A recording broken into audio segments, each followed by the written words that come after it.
Well, good morning, everybody. How are we today? Okay, it says I'm live. I think the sound is working. Okay, we're good. We're up and running again. Sorry about last week. If you were here last week, the best laid plans of mice, as they say. Decided. I think somebody hit a pole down in some plan somewhere there. Broke my feed. Took him a good hour and a half to get it back.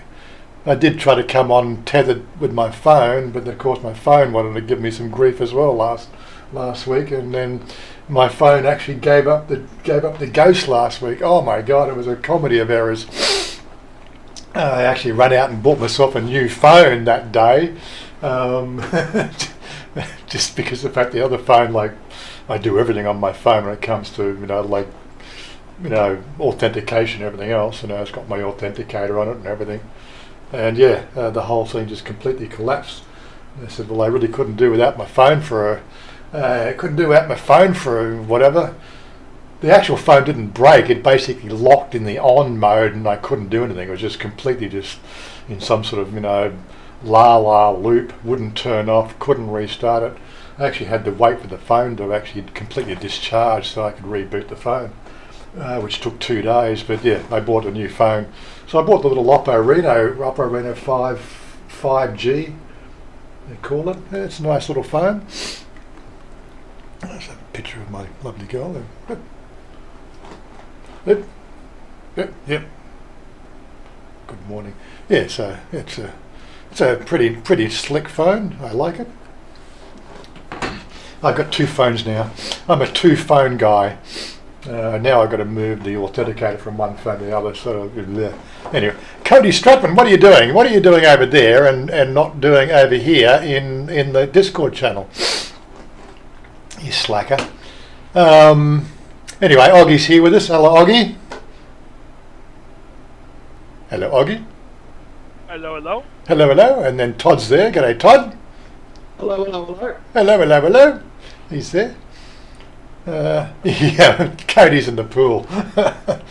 It's all right.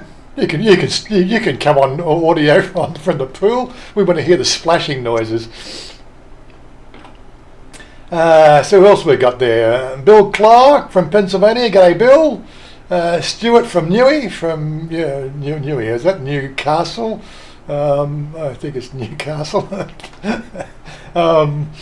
Jane J. Kane, Shannon J. Kane. What did I say? God. Good morning. Who else we got? Mr. Mitch. There's the man. Good morning, Mr. Mitch. Good morning, Robert Groves, Trench Travels, Sean Smith. G'day, is that the Oppo Reno 5? Yeah.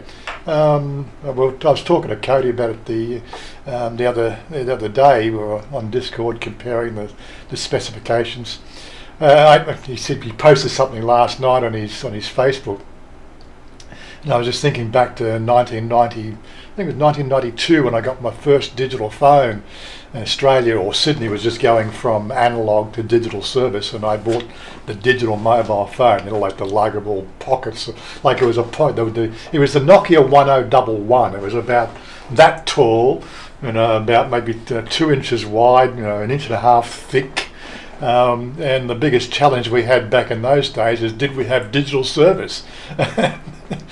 Now it's all about how many pixels per inch on your phone, and how what's the image resolution? 64 megapixel in my case. But it's amazing how technology changes over the years. What I find it especially interesting is, remember, cell phones kept getting smaller and smaller, so they were just about the size of a pea. And then all of a sudden, boom! Now everybody's getting bigger and bigger phones, because they have more screen space. Well, I remember remember the memes coming out when you had the iPhone memes coming out. The iPhone 3 had a picture, and then the iPhone 4 was taller, had more icons on the screen. The iPhone 5, and you get this 3, 4, and 5 meme picture, and then of course it had the iPhone 10, which is like 2 foot long. back to a luggable. I just remember those days. They were always funny. Sorry if I know we're going to talk about that. I would have found some pictures for you. Let me see if I can find iPhone. Brought up cell phones. iPhone meme. iPhone size meme. Let's see if we get some images there. Is it going to come up?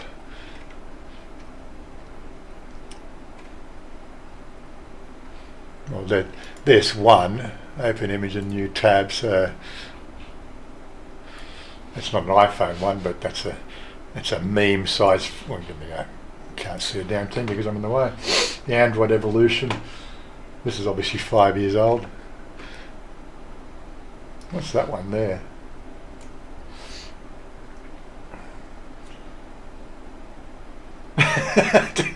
remember the Nokia? Remember the Nokia 3150? Was it 3310, 3315s? This is the thing, like 8 a.m, 12 p.m, 3% charge left. Yes, okay. 2012, 100% charge. 2016, 99.1% charge still.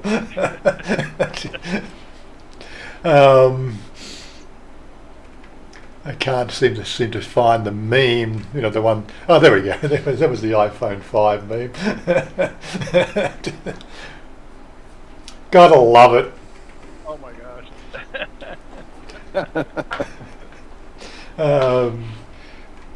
Our life in memes. Oh my God.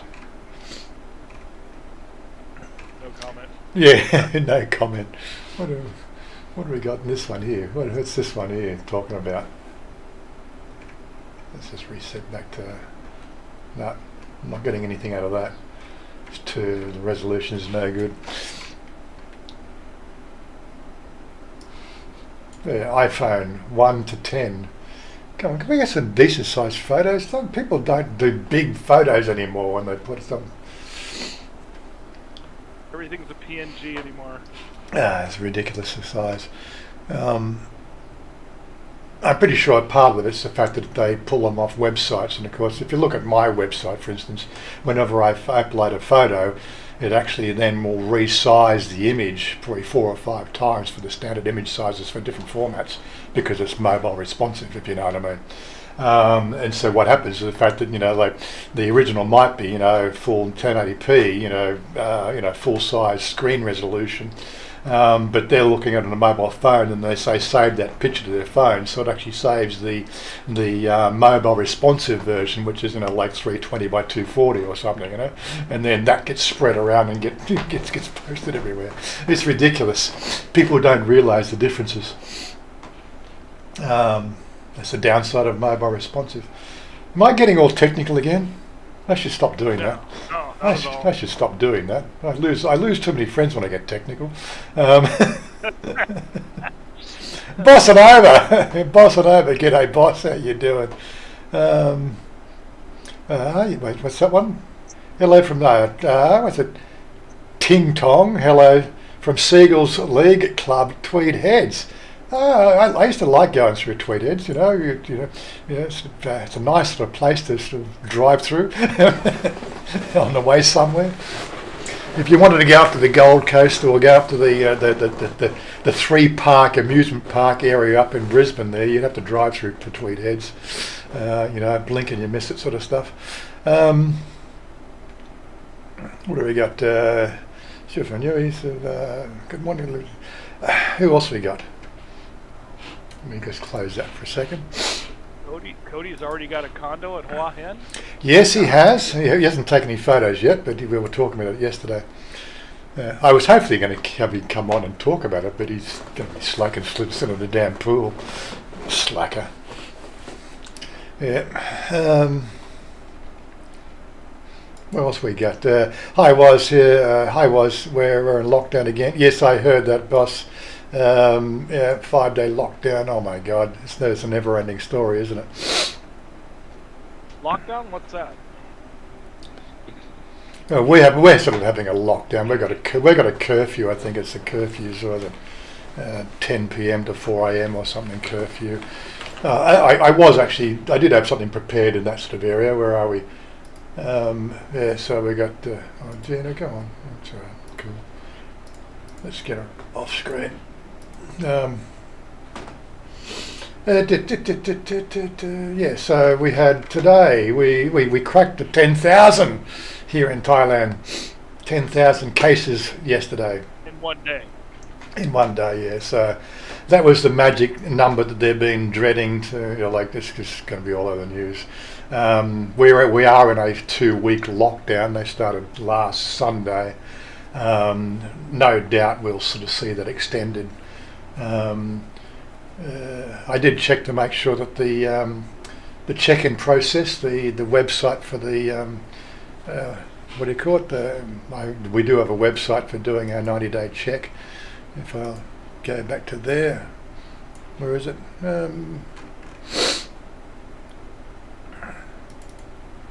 Yeah, so I checked this the other day, and that looks like it's still running, which is the main thing. And of course, you can't see that because my head's in the way again. So agree. Yeah, so the 90-day check-in notification is still running, which is good. Actually, I've been meaning to make a video on how to do this sort of stuff, but I keep on getting, every time I get there, it plays up and I don't get a good video out of it. And of course, you've got to go through and blank out all the numbers and do we really want to know how to use the website for the 90-day check-in?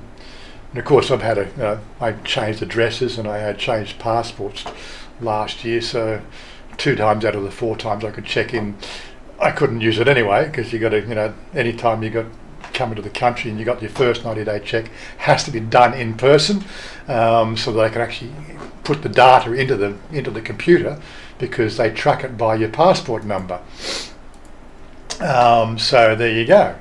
And so you got to get the thing registered first, and then of course subsequent visits you can do that when the website's running. Oh my God, you got to love Thailand.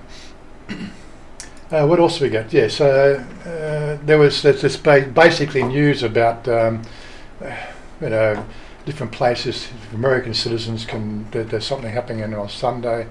There was also something happening for Australians.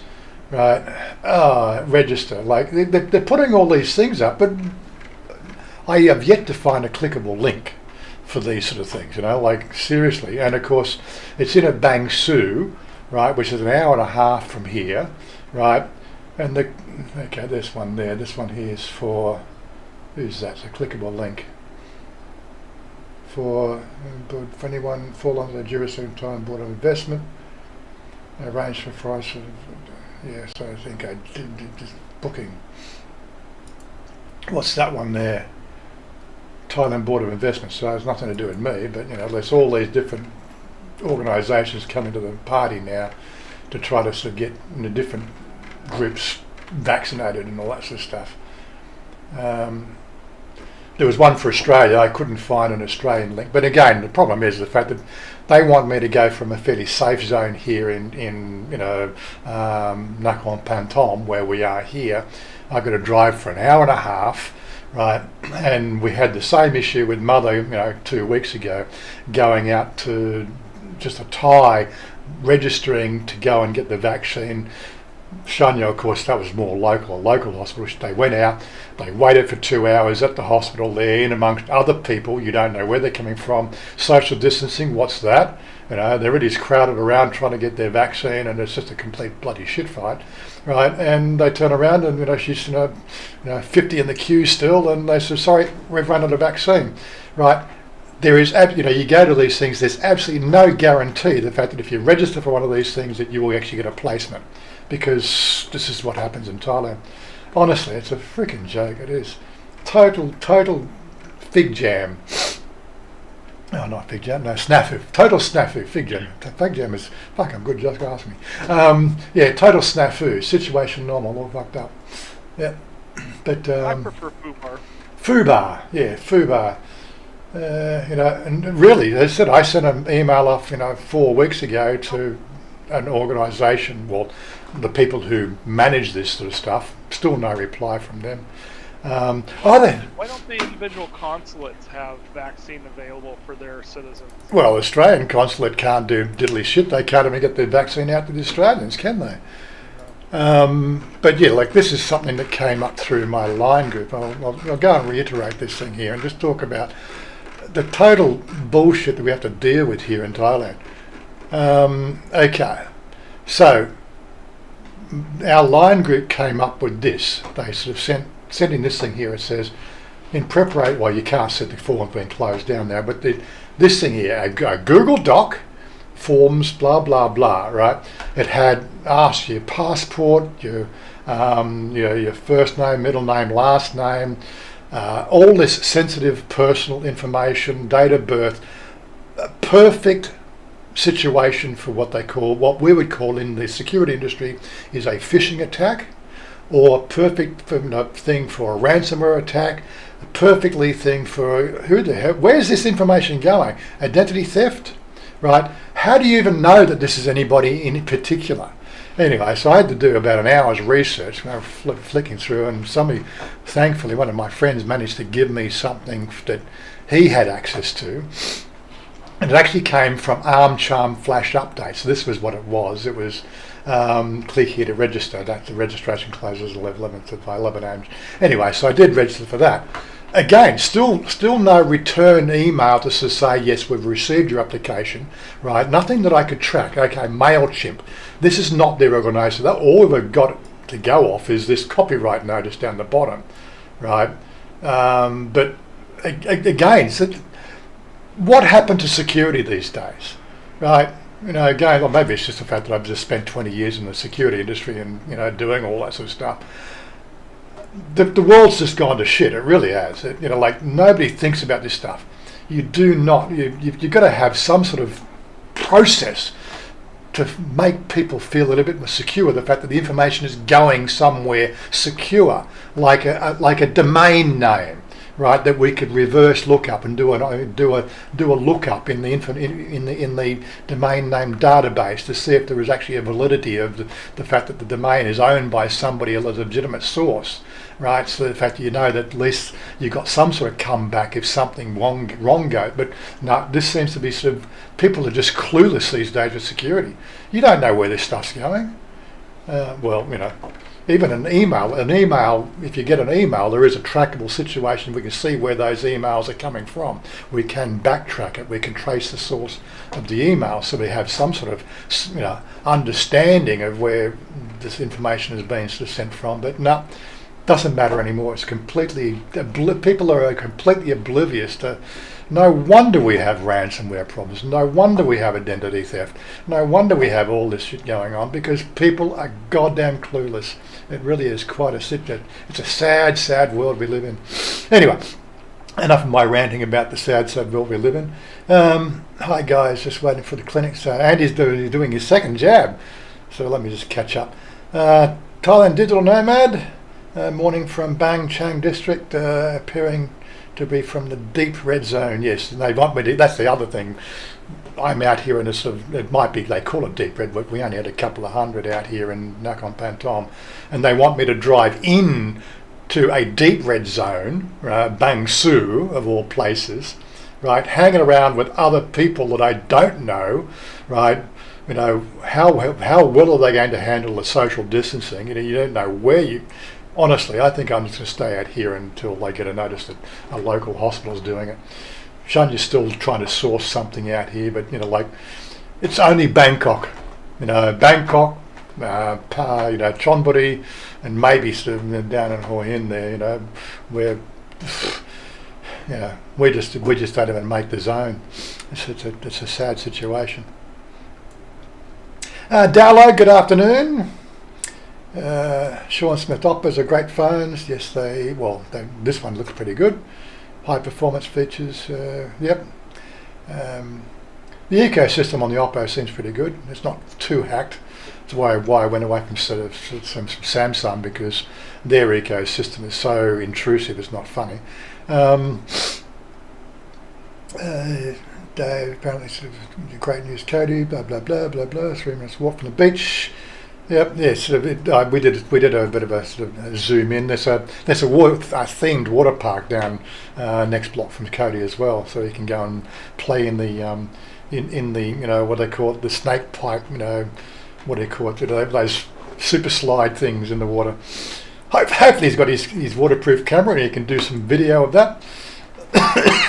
We've got a place up here in one of the supermarkets, one of the malls here. There's a big water theme park on top of the mall, and I've been saying for the last 5 years I need to take my waterproof camera in there and shoot that, and take you for a swim. But you get all sorts of weird and wonderful people looking at you because you've got people in swimsuits, and it looks like a complete case of voyeurism when you go in there with a freaking camera. So I've tried to avoid that one.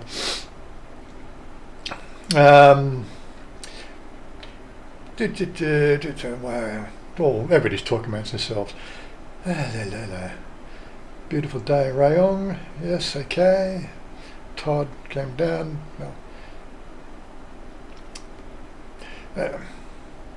Wayne York. Yes, g'day Wayne. How you doing? Registration for Australian Embassy AZ vaccine closes 10 a.m. today for tomorrow. I couldn't find a link to the database.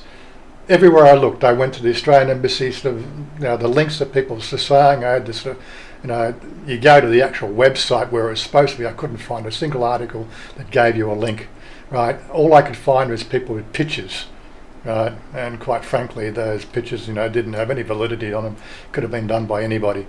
I'm a bit more concerned about my internet security than those sort of that sort of shit. That's what I'm getting at. It's just completely a joke out there, right?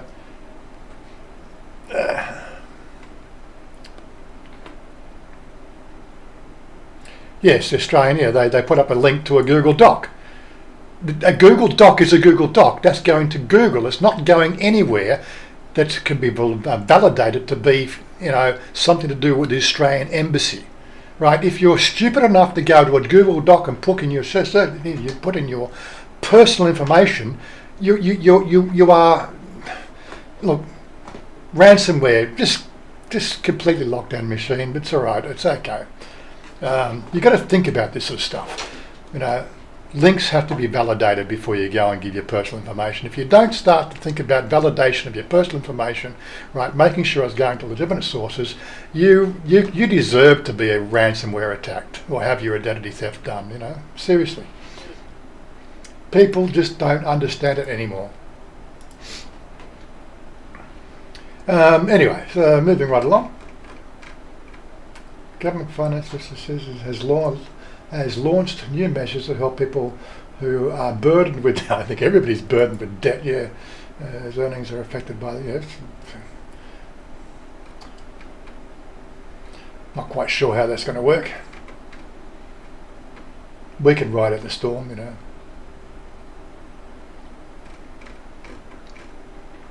It'll be over soon enough.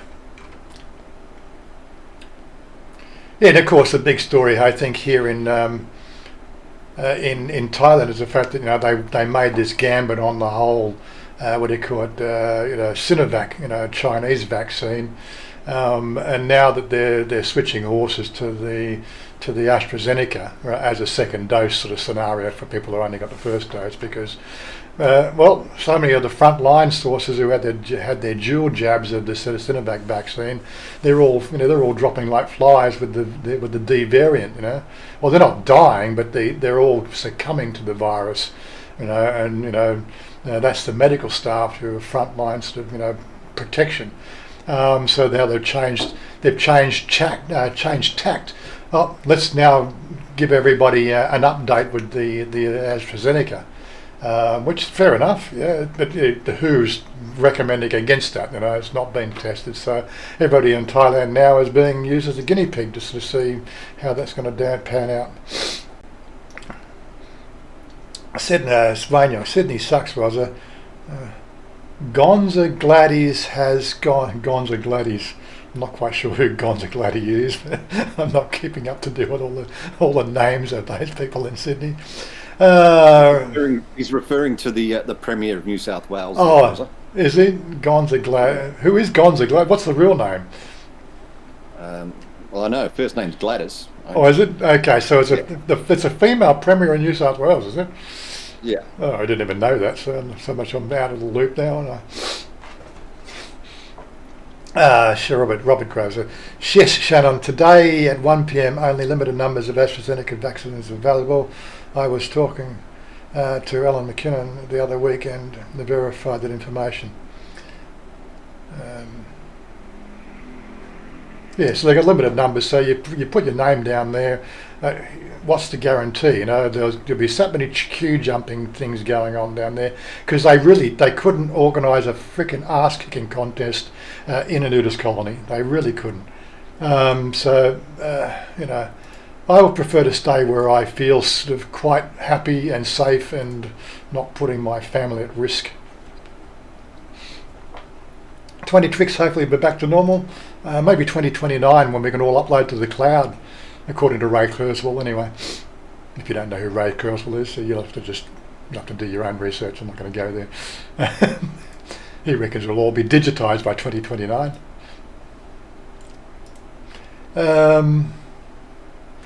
Only giving the AstraZeneca vaccine to over 60. Well, I qualify for that, right? But I put my name into a couple of sources that look that could be legitimised, right? But nothing's being done, right? More than likely, look, it's not a matter of the cost, right? When we can go down to select the Makashite song down here, which is the there we go. Gladys Bajilkian. I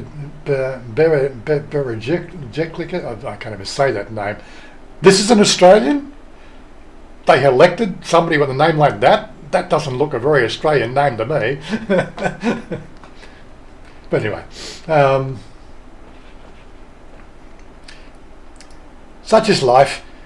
But so like if the Makache song, which is the hospital that actually has my details, if they were to announce the fact that they had vaccine and we could register, then I would go down there or one of the other local hospitals. But it's going to be up to Chanya to sort that out. We would like to get the family done at once. So I'm being a little bit sort of cautious about that. If you're going to have a vaccine, you do it by household. Don't do it by preferential. Yeah, you get the idea. Do the whole household at once. That's the way it should be done anyway. Well, that's my story, and I'm sticking to it. Jorgen, g'day Jorgen. How you doing? 5 a.m. You're up early.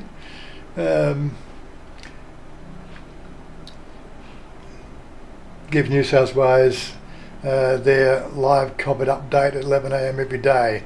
And what was their daily version of what they covered? What happened there, Sean? I can tell you they had another 111 new cases overnight. So 111 new cases just in Sydney, or that's New South Wales? I'm assuming that's in the greater Sydney area, but they're in lockdown. New South Wales and Victoria are in lockdown. Yeah, well, we're in a sort of a pseudo lockdown, but and of course just the sandbox. They're getting cases in the sandbox, and all that. Oh, mate, it's a complete joke. It really is. It's all you can do now is sit back and laugh at the complete, absolute shit fuckery that's going on. It is. Honestly, somebody put something on my YouTube, a comment on this. Says, you should be using Grab and not going out to get your food. Oh, come on, get a life, guys, really. Some people have got no clue. We don't have the virus here in our household. We spend every day in our household, and we go out from our house, probably once a day to do our daily food, a food jaunt. Now, I could do a video of that every day, but it's the same-o. But, as you said last week, I got 3 videos. I actually got 4 videos made. The next one comes out tomorrow. But, this is what it's like, This is... We don't go anywhere, but we do go out for food, you know. We like to eat fresh. We like to have somebody else cook our food. And we don't have a virus here. We don't have a virus in our household.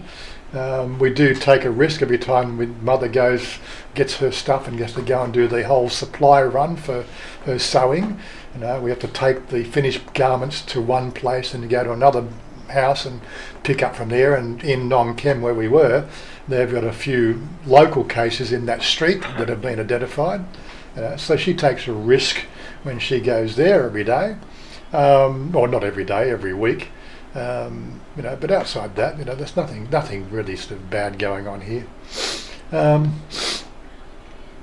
Shannon sort of didn't take the chance, flew back to Sydney and got the Pfizer. Oh yeah, look, we had one of our great friends here in our Bangkok. Now this guy, I won't use names, but he spent 9 months trying to get back into Thailand. He got caught in Texas at the beginning of the COVID in 2020.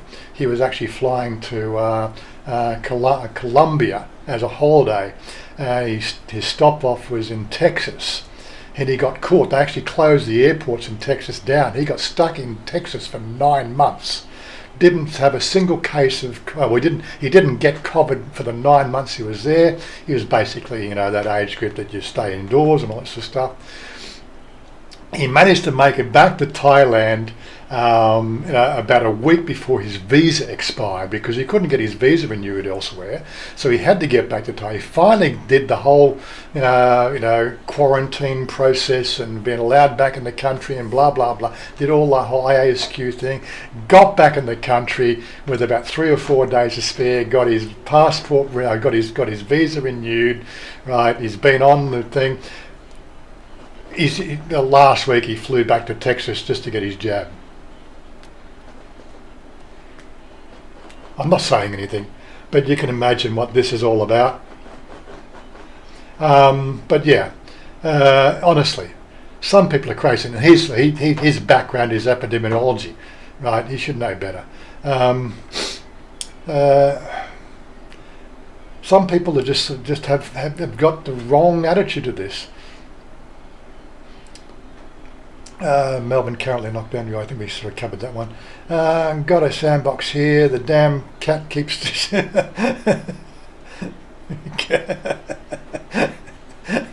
enough. Anyway, so what's the crack? Well, no, g'day, Niall. How you doing, buddy?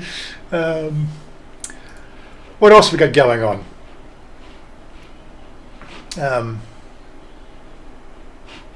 That one.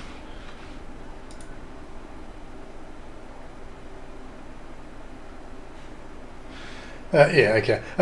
Just saw something caught my eye. Photos. I said because of the lockdown, we haven't been anywhere really much. I think I was trying to show photos last week before we got kicked off.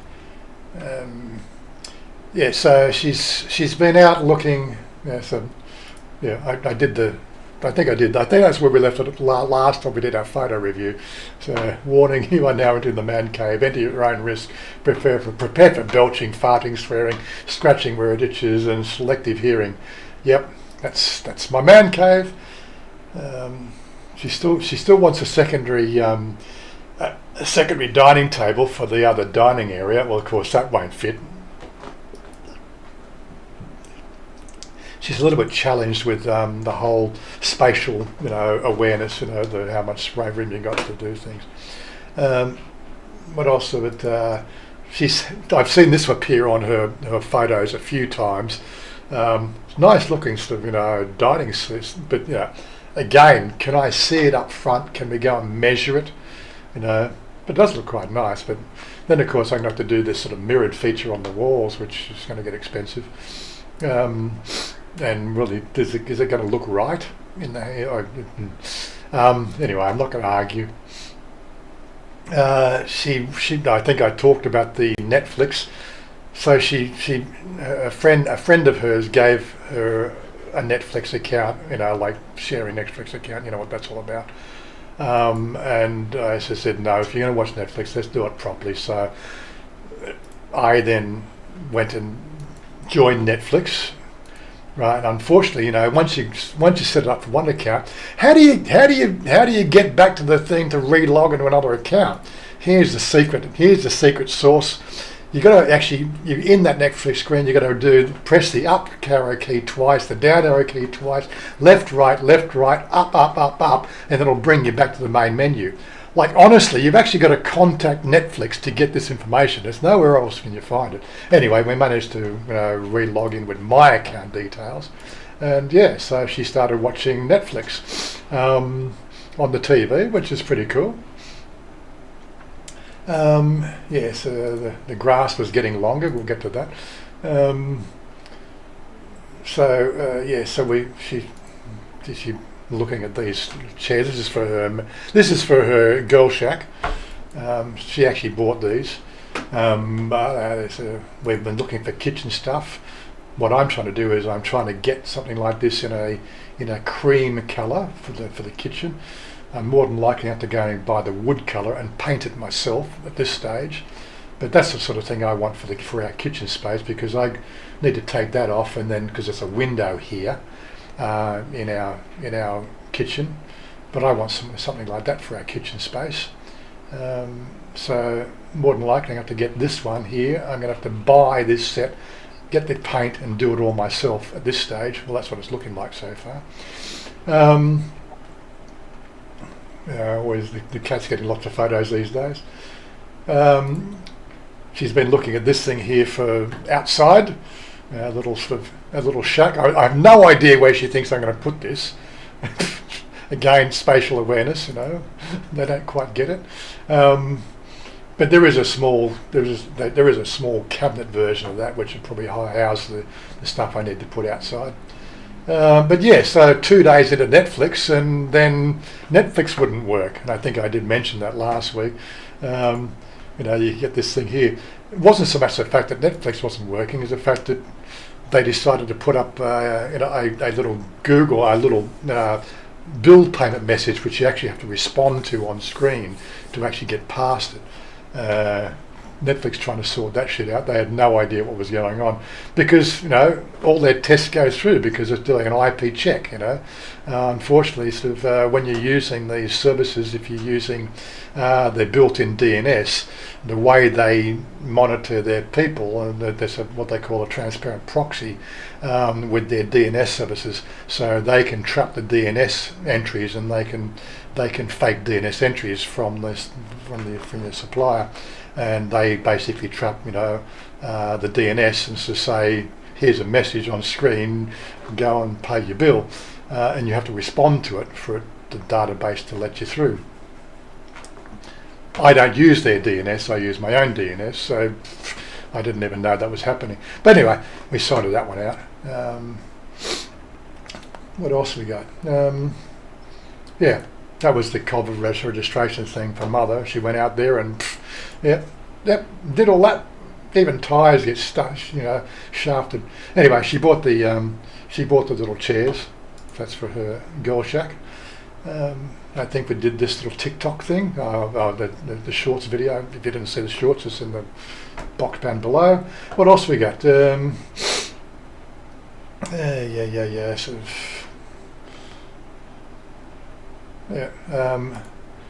There's my girl mowing the lawn. Tina, what you doing?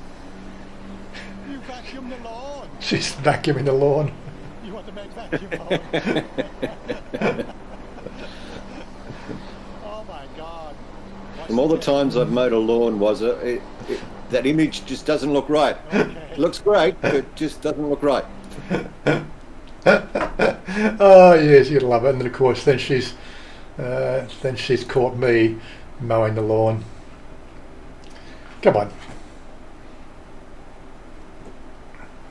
Of course, it's going to sit there and do what? What's it going to do? Is it going to play? Come on. Gotta love Facebook and their ability to actually rebroadcast the freaking video. Let's see if I can get a second. Honestly, you tell me there's a video on my feed there, and it went okay. Is that one going to play?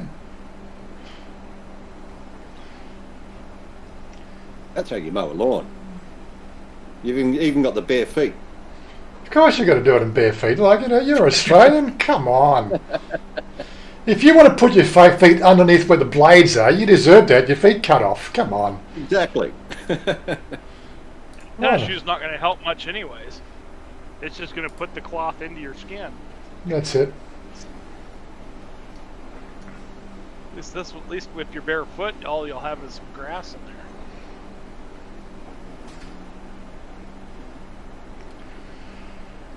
Yeah, but it worked all right.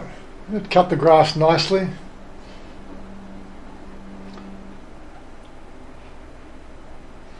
Trouble with the electric lawnmowers, you've got to, of course, you've got a very small catch, you've got to stop every so often.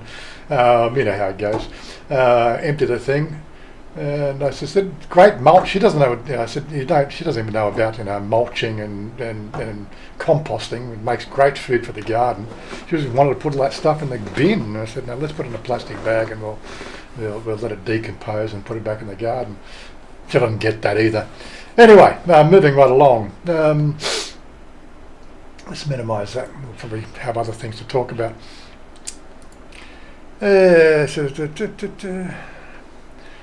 Robert, why not instead focus on the risk of getting afraid, focus positive? Yeah, well, that's what I've been trying to do with the videos this week, taking a bit of a better angle on, the whole idea was everybody's suffering, and we tend to look at our own individual problems. So,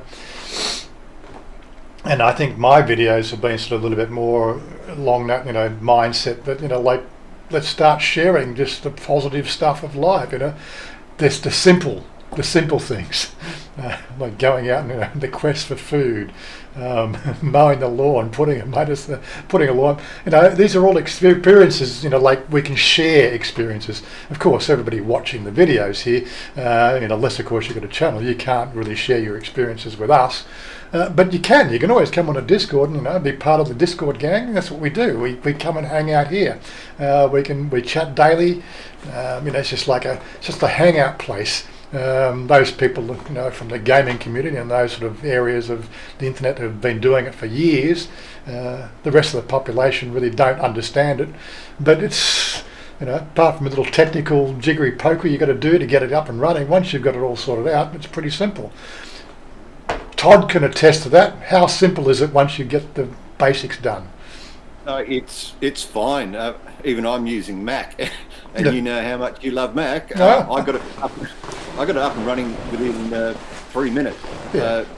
Sort of needed your advice and guidance on how to use it once I was in here. Mm-hmm. But yeah, no problems at all, and I come and go as I please. There's no open or shut, and it's a great place to come and chat and unwind, basically. Yeah, well, that's the whole idea. I think people of our age group, let's the over 50s, for want of a better term, they're scared of technology and they look at the screen for Discord and they're going, oh, I don't want to learn something new, right? No, I'll only use, I'm in a positive sense, I'm going to use Stephen Monash as an example. We used to talk about this, like he used to come onto the Discord, but he's got something wrong with, he's got other problems with the technology. But, like he was talking about when he was doing desktop publishing for, a publishing house back in the 90s. I'm trying to explain to Stephen, well, I was doing that shit in the 70s, in the 70s and 80s, 15 years before you had a job doing it, and I was already doing it on the internet. It's not like it's new technology, but he sees that as new technology in the 90s, and it's not new. And again, we've had video conferencing. Like one of my things I did when I had my business was setting up the PopeKael video conferencing systems. People think all this FaceTime and everything else is new. No, one of my best product lines or product, offerings to my corporate clients was I was a PopeKael engineer. here it is, $30,000 for a Polycom, desktop, what do you call it, conferencing system. You need two of that, and we set one up for a company. They flew me to Brisbane to put it the other end in, you get the whole idea. That's what I did, and that was 96, big, full screen, big TV video conferencing systems with your desktop service and the trackable cameras. Of course, it wasn't the sort of thing that the end user could use. These are expensive systems, but I've been doing video conferencing, from that time. We used to have other things around in the internet space that people were coming up with.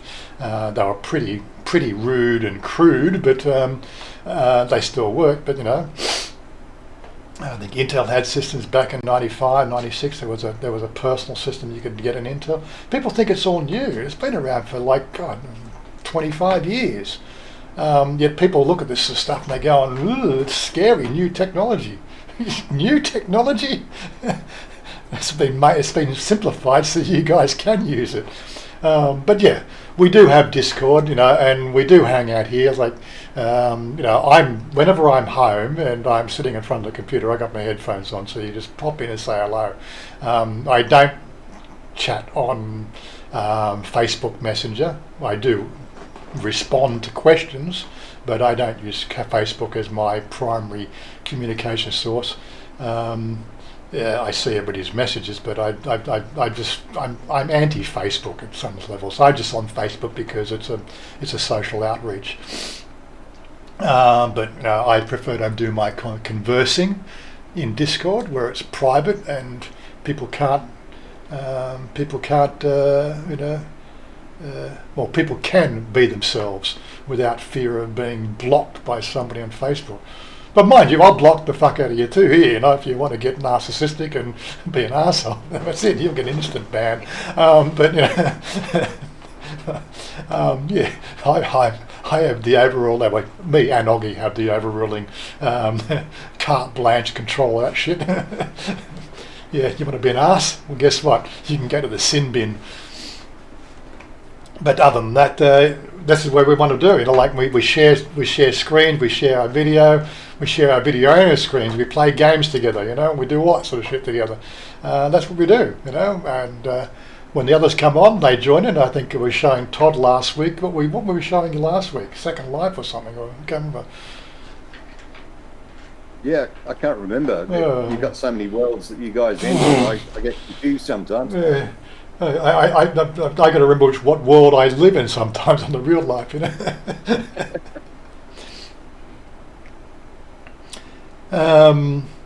But yeah, so we share the daily life experiences with each other, and what I'm suggesting is the fact that in these getting back to the subject, in these difficult times, what I'm suggesting is we should have more people doing that. Just bite the bullet. Get on the Discord. There is, in the description box down below in these videos and on the other videos I do, there is a 3-part series on how to deal with Discord. It should give you a bit of an overview and an understanding of how it all works. You need a Discord account with the people who run the Discord system. You then need to join my server, and then you need to set your audio systems up. Once you've got those 3 things done, it's pretty simple. And if you use the application that you download to your desktop or your phone, once you set those sort of things up, it should always work. If you try to use the web browser for the process, it gets harder because the web browser is a web browser, and other applications run on your web browser as well, and they can usurp the control of the audio system, if you know what I mean, and they can completely stuff things up from time to time. Discord's unique in the fact that you can the application is specific. You can set your audio sources. Once you set your audio sources up specific and don't use your defaults, it will always stay the same. They won't go and screw you around. So that's why we like it. And the other thing is, of course, we can have a conversation and people can mute people and turn their volume down or up, and you've got control of the whole audio system so everybody sounds the same and blah, blah, blah. It's the way to go. you know, I know Robert Groves has been on there. He come on a couple of times, or once or twice, I'm not quite sure. And Tim's come on there, but they tend to always fall back to Facebook to do their messaging. Well, get over Facebook. You know, if you want to be part of, 1984, then be on Facebook and do your messaging on Facebook where everybody's listening. Well, the NSA, the FBI, the CIA, ASIO, they're all listening. Anyway, moving right along. That's your bat cave. It's a bit smaller for fighting crime.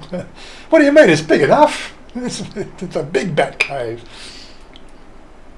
And I just scrolled off. So I flew back to Sydney from Bangkok in September to see my son in Gold Coast. Queensland probably closed the border for 2 days into my quarantine, and took me until November 20 to get back to Bangkok.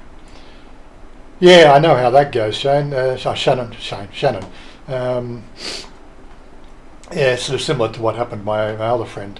Getting stuck in Texas there, and then he just runs out of the country just to go get stuck back in Texas again. Some people are just crazy. I'm sorry. What else we got? I would die. Jorgen, I would die hunting all kitchen things. I get heart attack from choosing curtains. Really? Yeah, I wouldn't have thought that, because I met you here in Thailand. If you're brave enough to come to Thailand, you can do anything, Jorgen. Come on. I think people just sort of seem to just fear the weird stuff. I did a tractor for my lawn. We looked at one of those. I think we did the video. I showed you the ride-on lawnmower. Yeah, so I could get on there. It's done. 3 seconds later, the lawn's finished. Then I'd have to go around and do the edges because it's good. What else we got? Jasmine, no beer tonight? Oh, it's not beer. Yeah, it's morning. God, it's bloody 11, coming up to 11 o'clock in the morning. I don't have a beer this time of the day. Robert Mack in Asia, good morning. Sorry, I just missed you there. I'm just scrolling through. I should actually have a check what timestamps we got on those, because I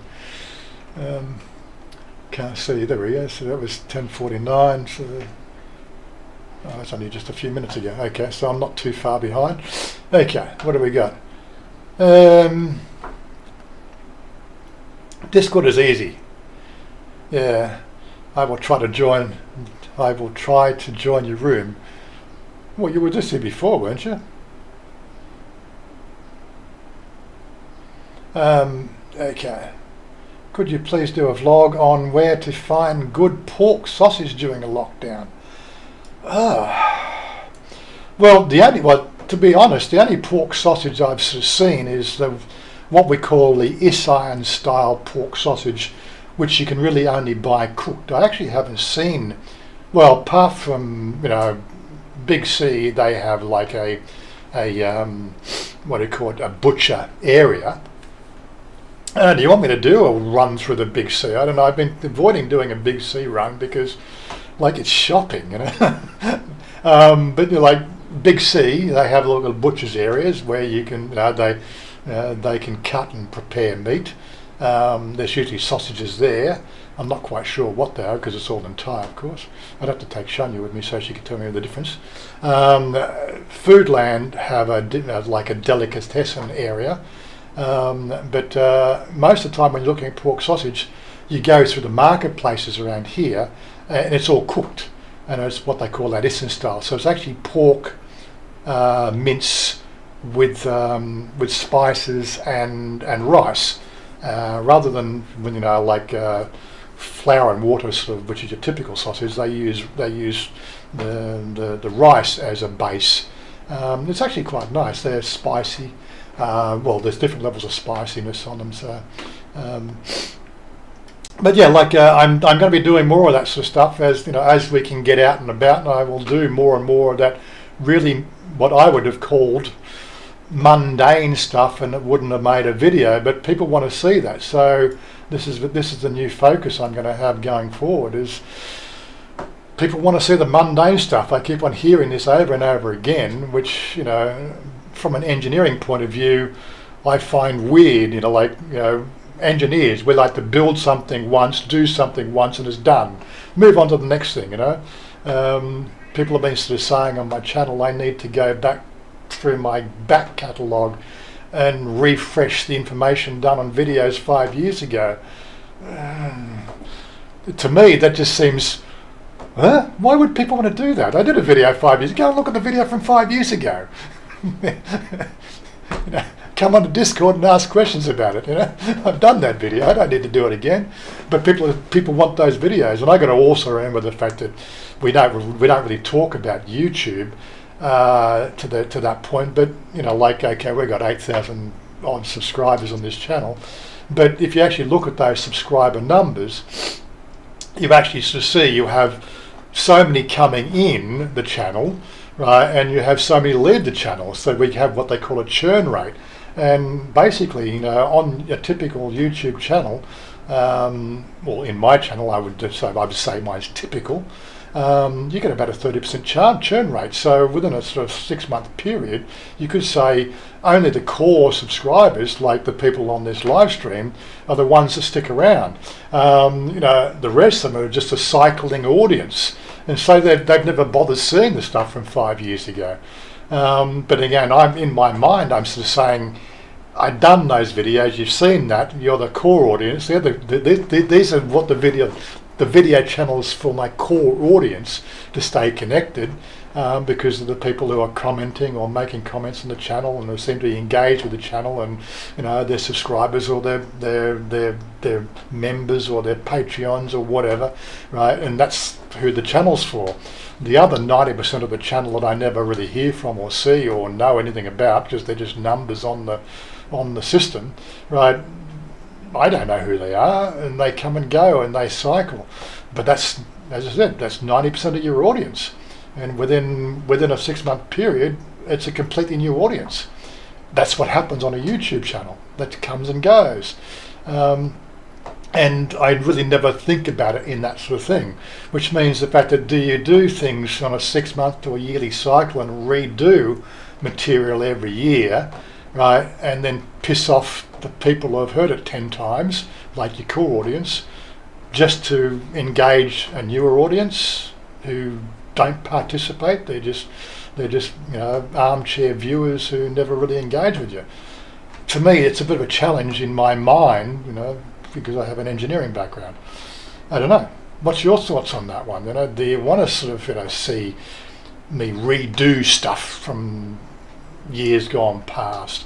Do you really like what I would call the mundane daily life cycle stuff? I don't know. I don't know. I make videos for this core audience. The people on our YouTube, on our live streams, the people who engage with the videos. These are the people I make videos for. And of course, I just get these from new people coming along. They just give me these ideas. I don't know what to do. I really don't know what to do. I just try to make an entertaining channel for people to engage with. Everybody has their life. But again, I think I've sort of said this a few times already. It's about experience. You get to experience something you can't experience on a normal day-to-day basis by plugging into a YouTube channel. And when you look at what is the value of life, the life is the amount of experience you gain over that life cycle. You can't take all the fast cars and things with you when you go. But you're worth, I think you might just say, in every esoteric, foundational religion, right, there is this ongoing perception, the fact that this is just part of the whole life cycle, right, and the only thing you really take with you is experience. When you're decomposing in the ground, those experiences, every esoteric religion has this. You've got to have some sort of foundational faith and belief system that makes you go on, or you might as well just go and jump in the freaking water now and drown yourself. Stick your head in a bucket of water 3 times and take it out twice. That's the answer. Find out.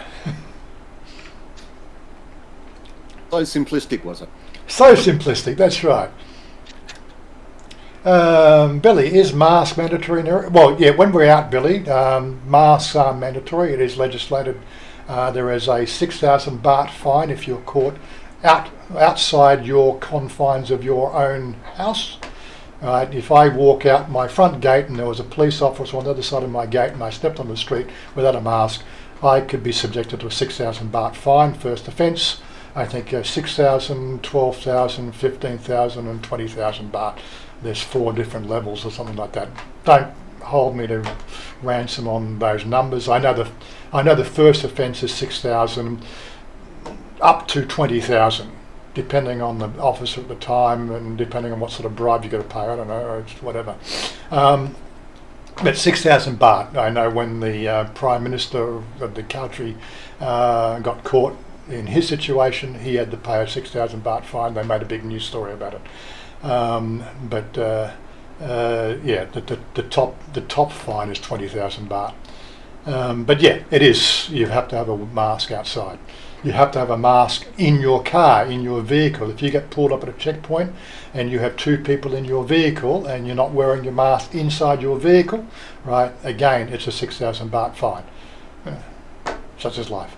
Do you really want to risk paying a fine? Then don't wear a mask.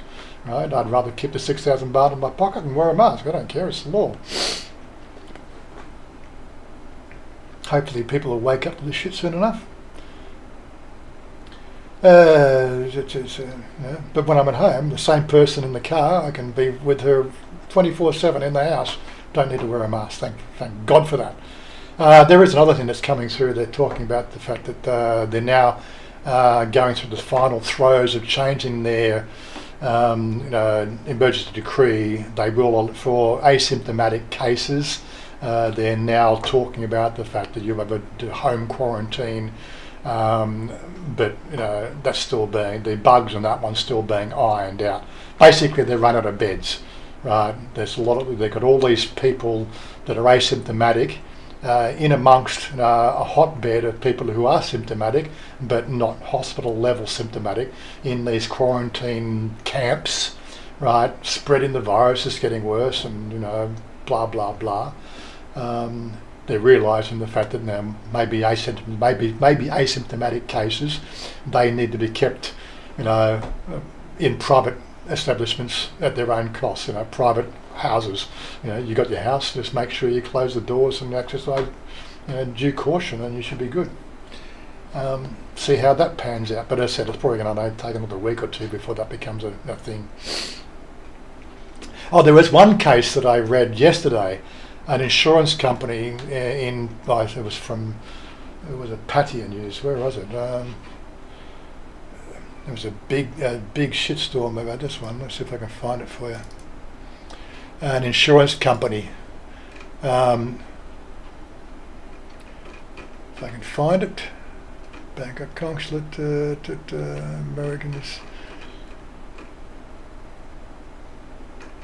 I don't know where I actually got the information, but yeah, it's not on my Bangkok group. But yeah, so the information basically pertained to the fact that there's an insurance company that's been selling COVID-19 insurance. They basically sent out an email or a snail mail out to everybody who had the COVID-19 insurance, telling them the fact that their insurance will be rescinded and they will be getting their money back for any proportion of the fee that they paid that's unused.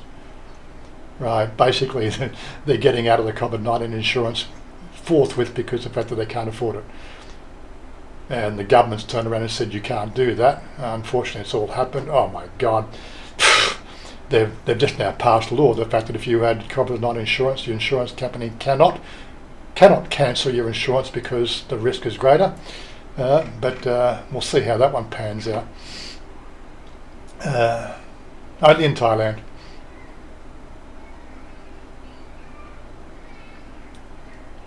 What else we got? How disappointing you could hang your keys on the shoulder.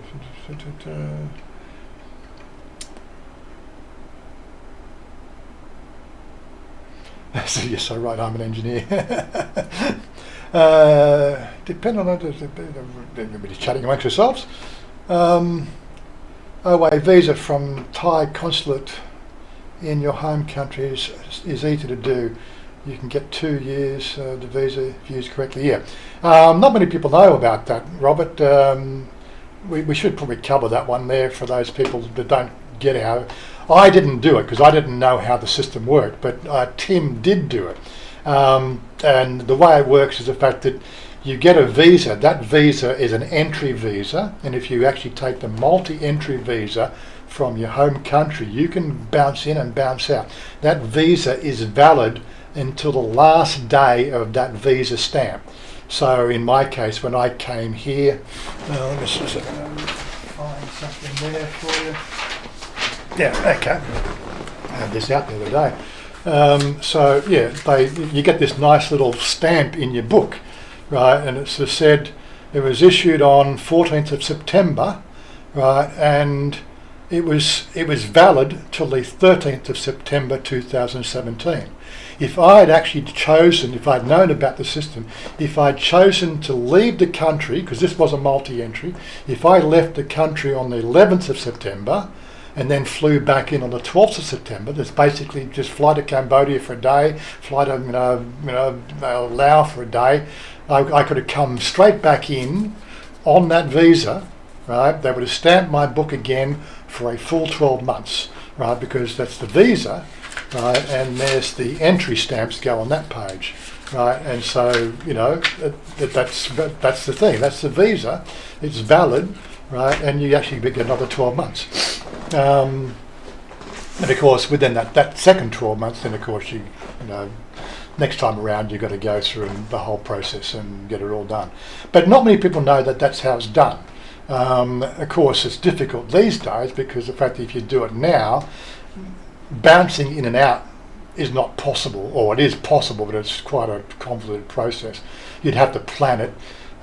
So you might not sort of say you get 2 years, you get a year and 11 months, because that last month you're probably going to have to bounce out a month before the visa expires, so you can get to the other country, right? Have your entry there for a quick stay in your quarantine for 2 weeks, then you can bounce back into Thailand on that stamp, if you get what I mean. So it's a bit more difficult, and then you have to go through ASQ again, right? But yeah, you'd have to bit of a planning. But basically, one visa can do you almost 2 years. Most people don't know how that's done. I'm not going to do a video on it. That one's it's a bit tricky to even try to explain that one to people, because it doesn't apply to me anymore. And I'm just going to be talking about how the system works rather than showing you. I'm told it's better to apply for a visa in Thai. Billy, that's there's different people have different feelings. The only option I'm told about the fact there is the fact that you can get some sort of eligibility for an O visa, which is not subject to the health insurance bullshit that we have to deal with. I haven't heard of very many people doing it that way these days because of COVID, but there's so many different ways you can enter the country.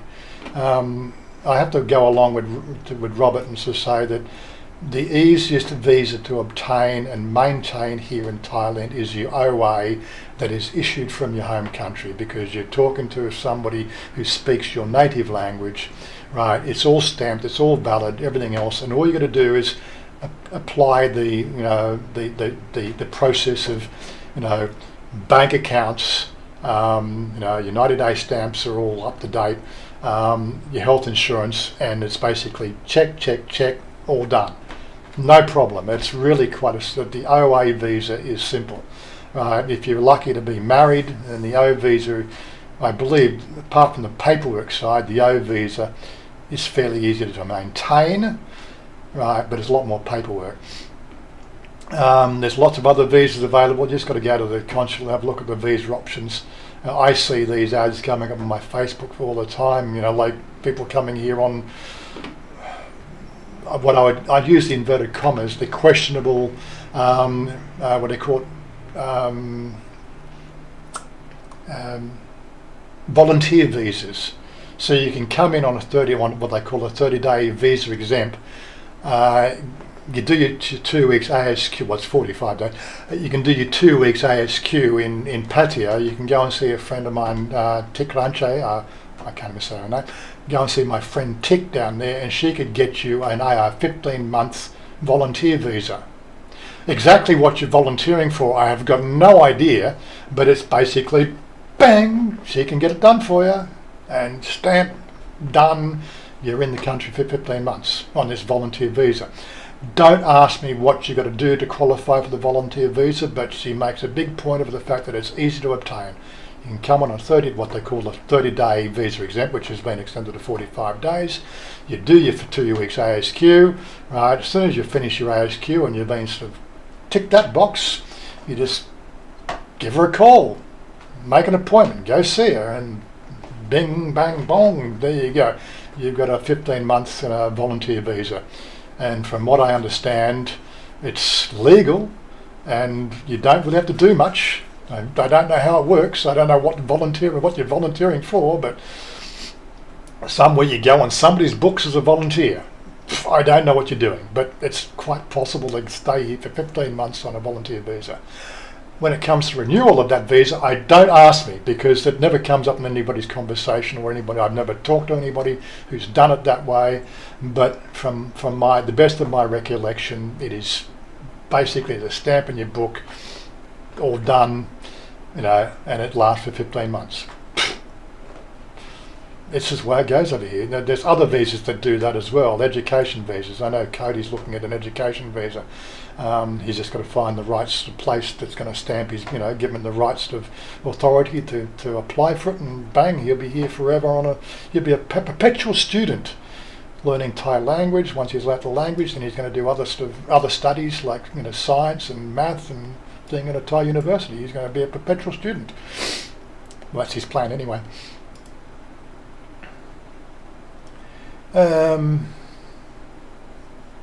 It's so much more rumours now on Facebook and other channels on the internet. I think about them. Example of so many die from vaccine, but I'm not quite sure what you're on about there, Jorgen. Sorry. Anyway, moving quite along. Robert, our visas based on marriage is easy, yeah, but a lot of paperwork every year, but not hard to do if you're organised. Yeah, you need to organise it. It needs to be organised. You need to keep those records. You need to keep your receipts. You need to keep everything. It's almost like doing your tax, They want to know because there's so much done with it. There is still a lot of problem with visas here with what they call the marriage scams. It's not so much us Westerners doing the marriage scam thing, but it's a good way for the Indians and the Lao and the Myanmar and the Cambodians to get into this country, because of the fact that they look Asian. It's the marriage scam can be easily faked, so they do get rather critical with it and make sure the fact that it's all legitimised. As for retirement visa, you just got to show how old you are. 50 years old, yep, that's it, and you've got money in the bank, you're good.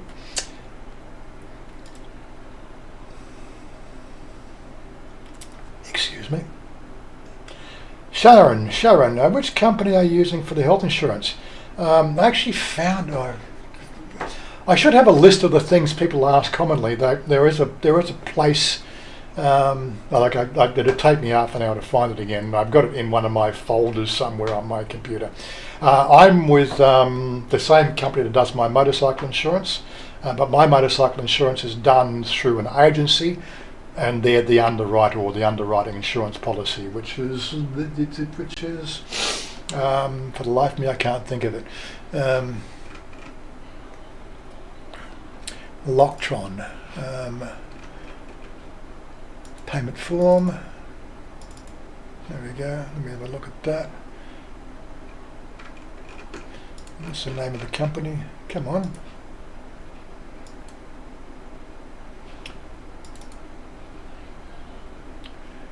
I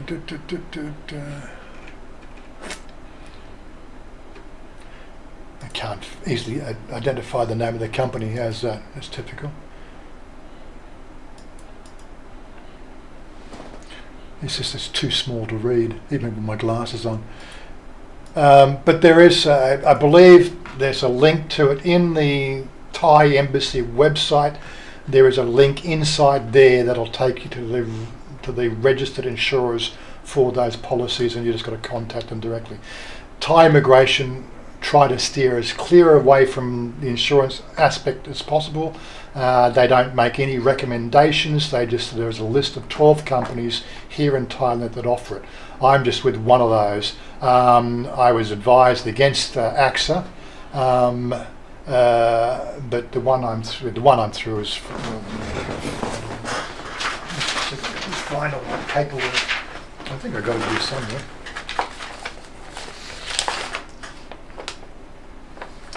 That's the notification 90 days.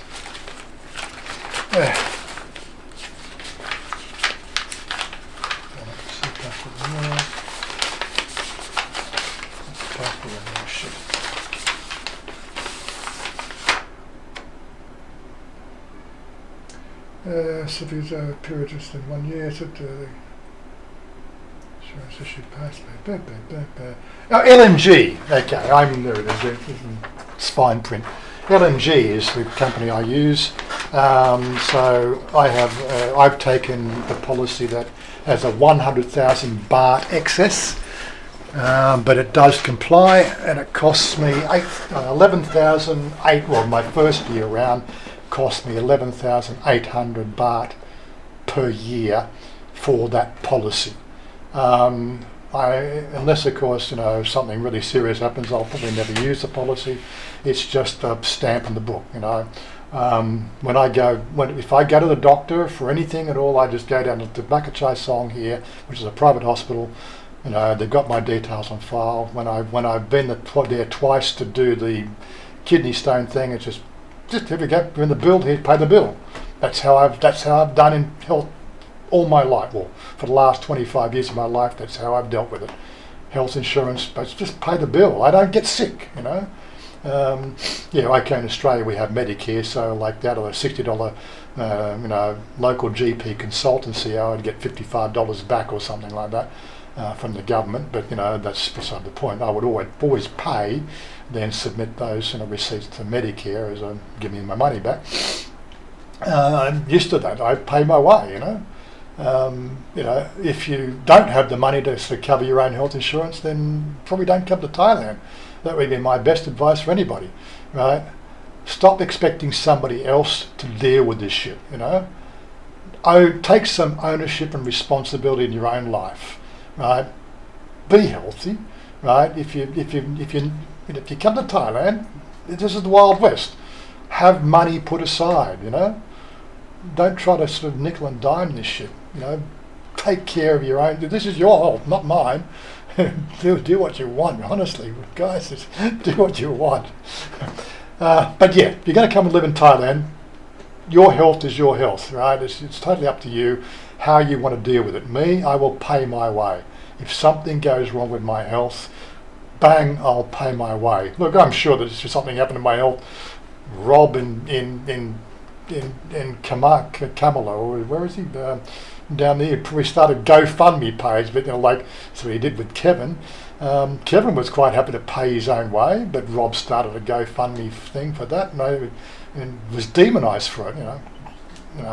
Poor guy, he passed away from cancer, but he was quite happy paying his way until everybody else jumped in and started paying for him. But it was never his idea. Kevin was like me, pay our way. If people want to start a GoFundMe, we're not going to stop people from doing a GoFundMe for meeting some of the shortfallings, but I have enough money for that sort of stuff. Don't worry about it. It's all done and dusted. Of course, now I have an insurance policy. If something really serious happened, yes. If I had some sort of serious medical injury, well, I got 400,000 baht coverage, which pretty much covers you for pretty much everything. Not in sort of an elite private hospital, but basically it would cover me for every sort of possible scenario in at Makachai Song. Ongoing palliative care may be a different matter, but it would cover me for everything. But as I said, I have my general health is very, very well sorted out. if I felt my own health was suffering and looking like falling by the wayside, for want of a better word, I've got the option to change my policy or up the coverage on that policy. Right, and that's just basically, give me $1 million coverage, give me 2 million, give me 5 million coverage, right? I will pay the first 50,000, right? Just as long as the policy complies, let me just make those adjustments. And because I'm an existing customer, I can be with them till I die. Basically, if you take the LNG policy out before you're 75, their mandate is they will insure you for the rest of your life up to 100 years old or something like that. I think there is a caveat of 100 years old. If you're lucky enough to live that long, then you've had a pretty good innings, but you get the idea. Hopefully I'll upload before then.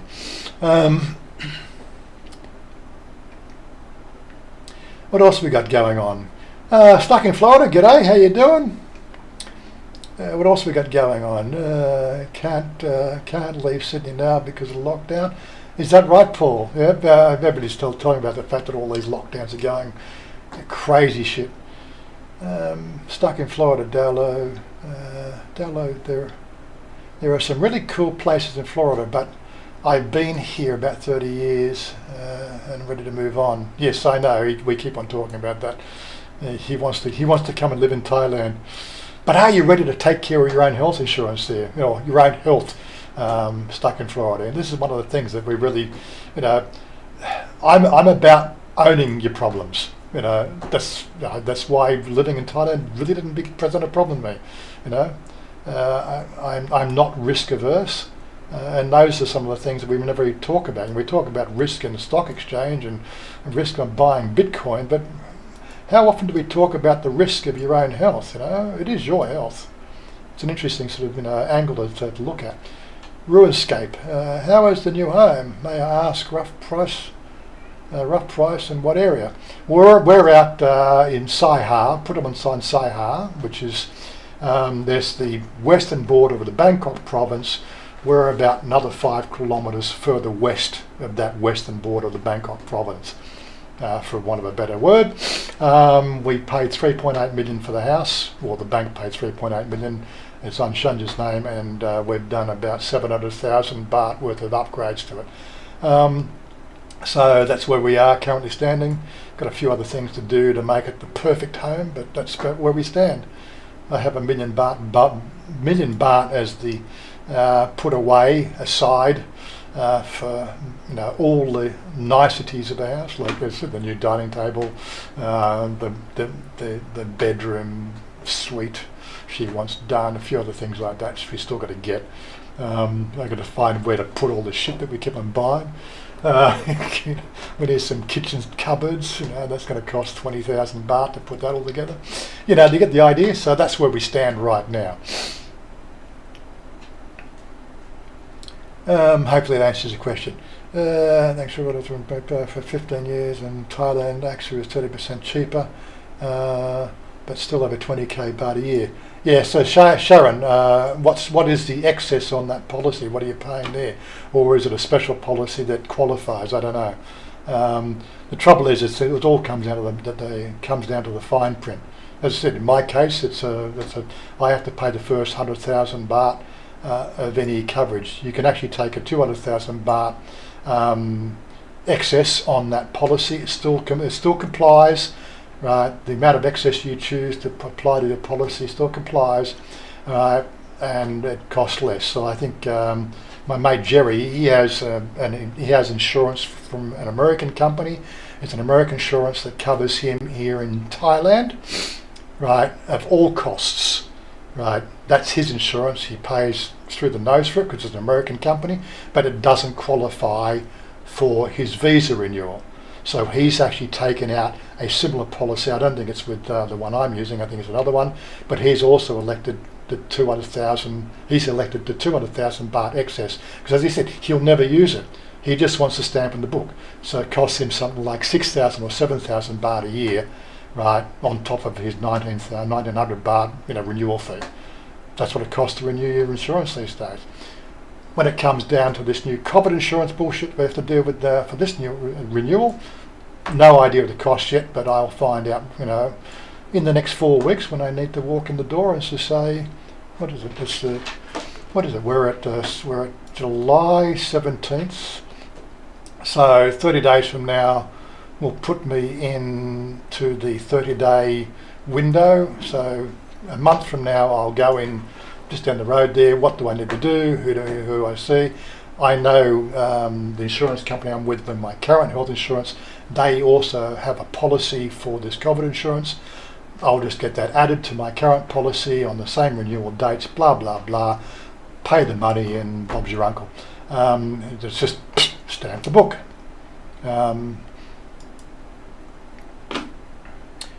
But yeah, so Billy, at the the only OA visa requires compulsory health insurance. That's right. At the moment, I'm pretty sure that will change. We are the test case scenario, and they'll be looking at the number of people who are taking up policies and whether it's worth them doing it and expanding it to others. But ultimately, it's going to come into everybody.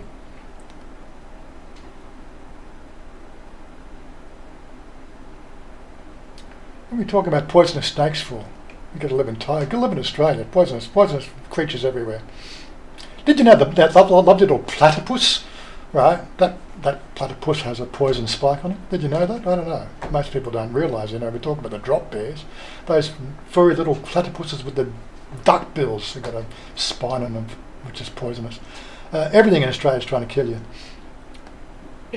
Including Australians. It's just including the Australian government because their lack of getting the vaccine out to people. Yeah, but yeah, I have too many things that seem to pop up. Pituitary tumour, for example, that was an expensive procedure. Yeah, look, I'm not sort of going to call you out, Mr. Mitch, but my investigation into the health system of America, I quite often I hear in the background when we're talking off air on Oggie's, he's in his house and he's got his TV on. Every 5 minutes, no joke, every 5 minutes there's an ad about something this, something that. Is your toe green? Then take this pill. Can you see in front of you? In front of your nose. Take this pill. Take that pill. Take every pill under the sun.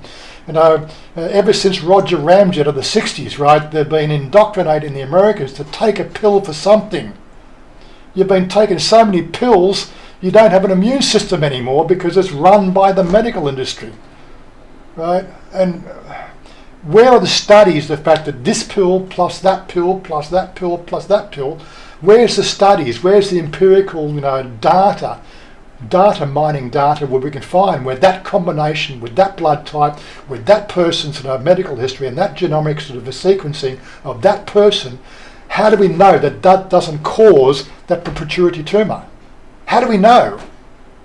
Right? The human physiology has been designed and developed and grown over 2 million years. We've been on this planet and we've built a genomic sequencing to pretty much counter everything. It's only in the last 50 years that we just want to play God to extend our life past the typical 50, 60 years, right? And all we see now is all these weird and wonderful diseases popping up. Honestly. So it's just life. I don't take medicals. I don't take, paracetamol is about it.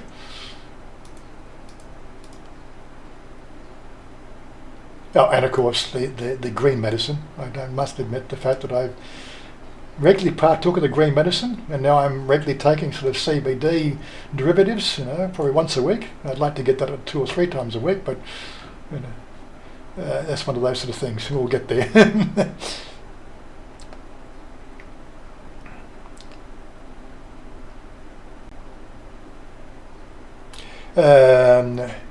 And the tiger snake,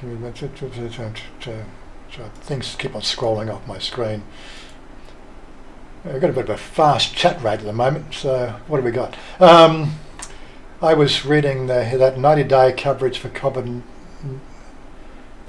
under the new guideline is running about 6,400 90-day coverage. So I don't know what the long term is. Yeah, well, as I said, Mr. Mitch, we'll find out in 4 weeks when I go and check with the insurance company. I use AA insurance brokers, bank. I have excellent service, value for money.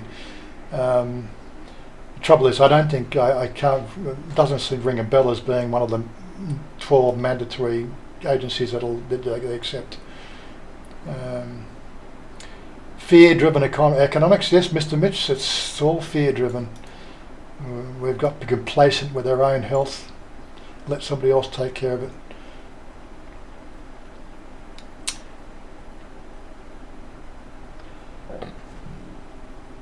I can't say I've handled brown snakes, but I've eaten a few, snakes when I go on bush walking. That's what we do in Australia. We catch the snakes and we put them in the coals of the fire and eat snake for lunch. I don't know if you Americans do that shit, but that's what I used to do. It's quite yummy. And eel's quite yummy. Eel's actually better than snake. Eel has a sort of saltier flavour to it, which is quite yummy too. But yeah, the things we do in Australia. I've eaten crocodile here. I don't like crocodile. It tastes like chicken. Did you know that crocodile tastes like chicken? Probably because of the fact that the crocodile farms they feed the crocodiles chickens. I don't know. That's my thinking anyway. It's a bit gristly. I don't really like it. It's a bit too gristly for my taste. But it does. It tastes like chicken.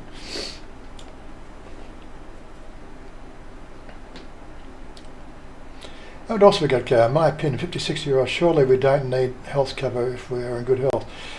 Billy, well, I'm of the same opinion. And I will be monitoring my health, and and if my health looks like it's starting to wane, right, if I don't take care of myself and do the normal things, my normal practices I've been doing for the last 50 years, right, if I start to, I will just up my insurance, But I do have money to cover that, so...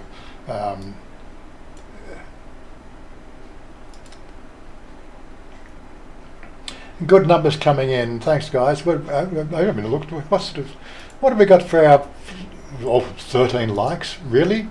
Is that all we got? Jesus, you slackers. I've given up. I've been giving up asking you guys to make sure you click the like button. It's your life. You don't have to click the like. If you click the unlike, I don't care. I'm still going to do the live stream on a Saturday morning, okay? Right, whether you like it or not, There you go. Stuff you. I said Stephen Clark did a live stream, I think last Wednesday, which was e-begging, which I thought was a really interesting stream. I bit my tongue because I don't want to sort of upset his way up. I don't want to come on and get asked to come on the stream and everything else and give my 2 cents worth. That's Stephen's show. But it was an interesting conversation. I know Mr. Mitch was there, but they were talking about the e-begging sort of side of things and the bullshit that goes on with that. I don't really get much of it here. Like if you want to be a member of the channel or you want to be a Patreon, look, if you don't know by now where to click those links, then who gives a shit? But always love you guys.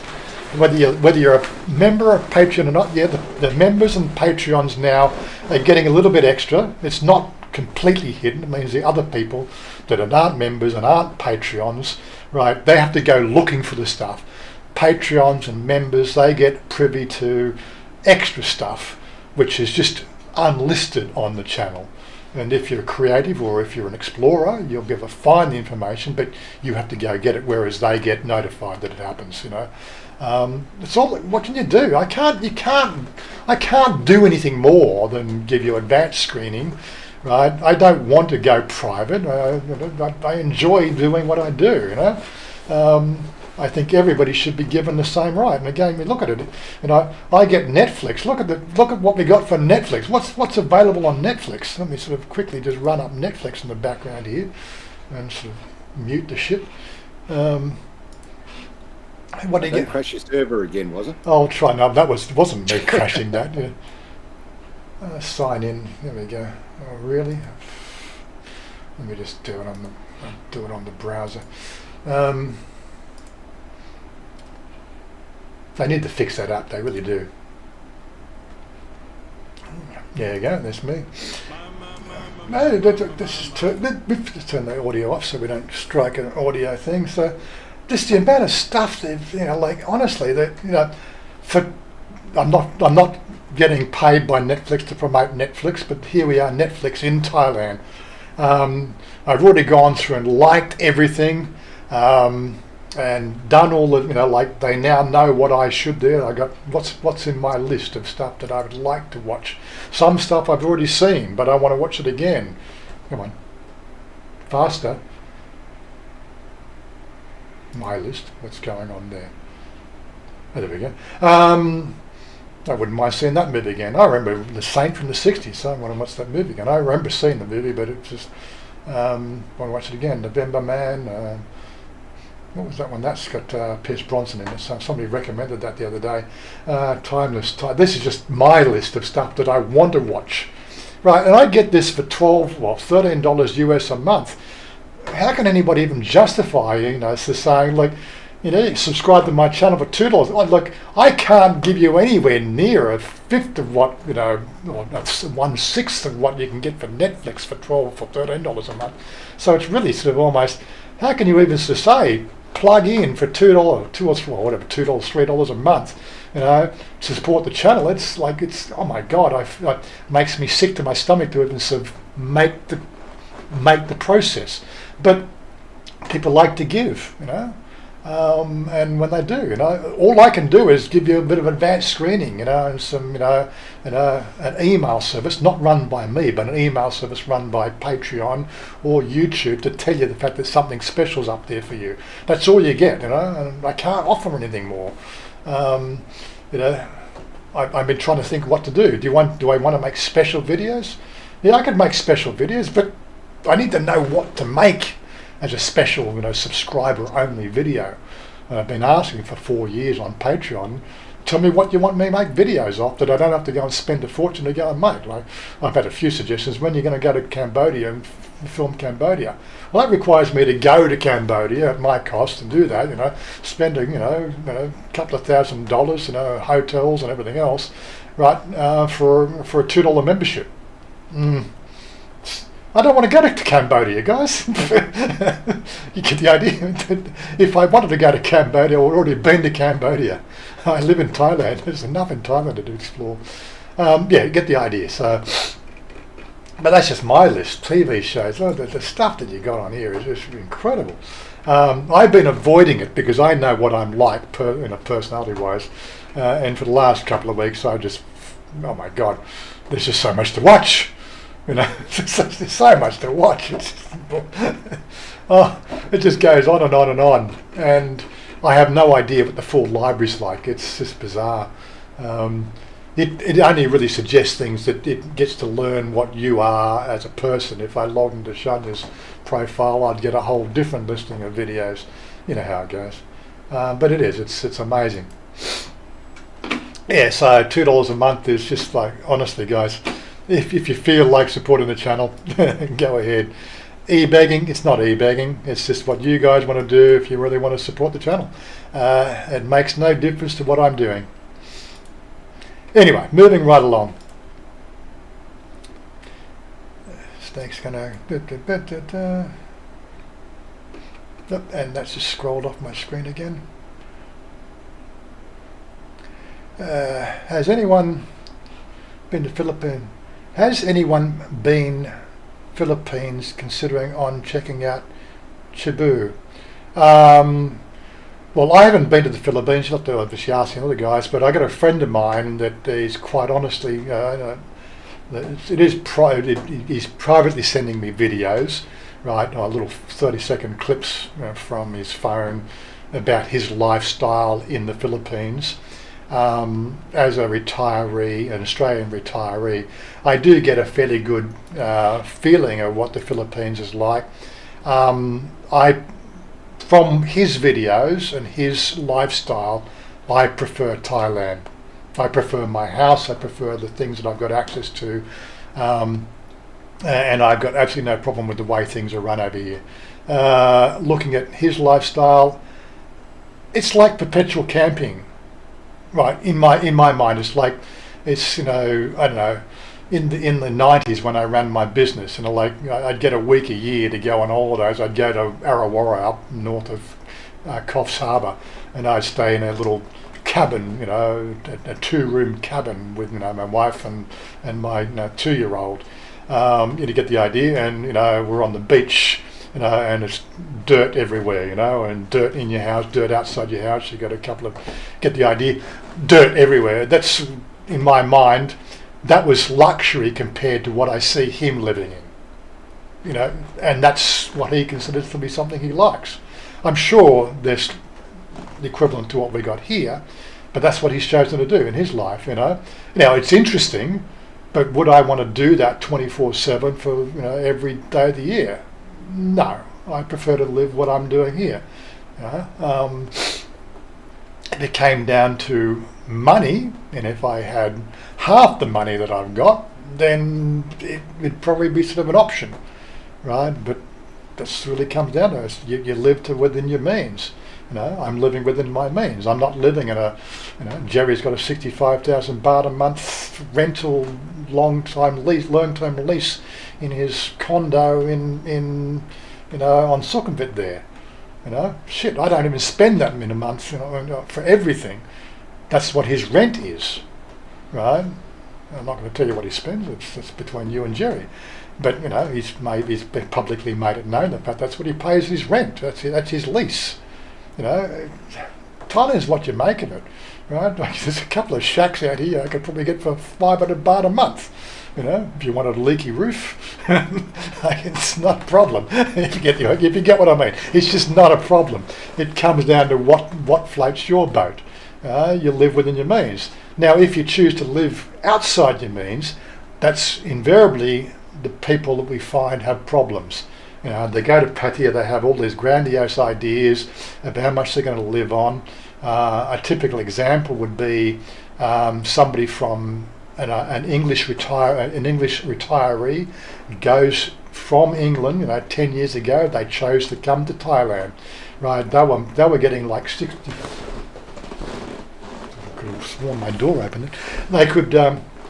They could come here, and their pension was 65,000. Well, it was 65 baht to the pound.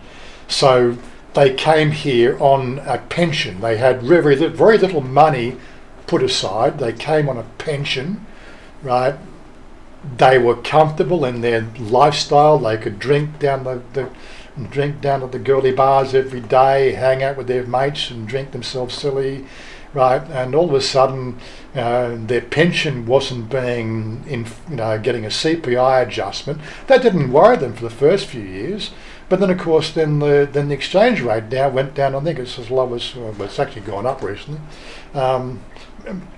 Quick look at what the exchange rate is. So go to charts, and we get that's the Australian dollar. If we go to the United, so they're getting 45 baht to the pound now. And well, it went down as low as the real issues happened when it went down below 40. They could no longer qualify for the 65,000 baht a month as coming into their bank accounts. They didn't have 800,000 baht in their account minimum, and they were basically they didn't comply, and they had to leave the country, right? And all they do now is badmouth Thailand on these forums and everything else because they didn't plan well. This is what you got. Not sort of saying there's anything wrong. They just didn't look out. They lived outside their means. If they were smart, right, they should have been saving and planning for a rainy day.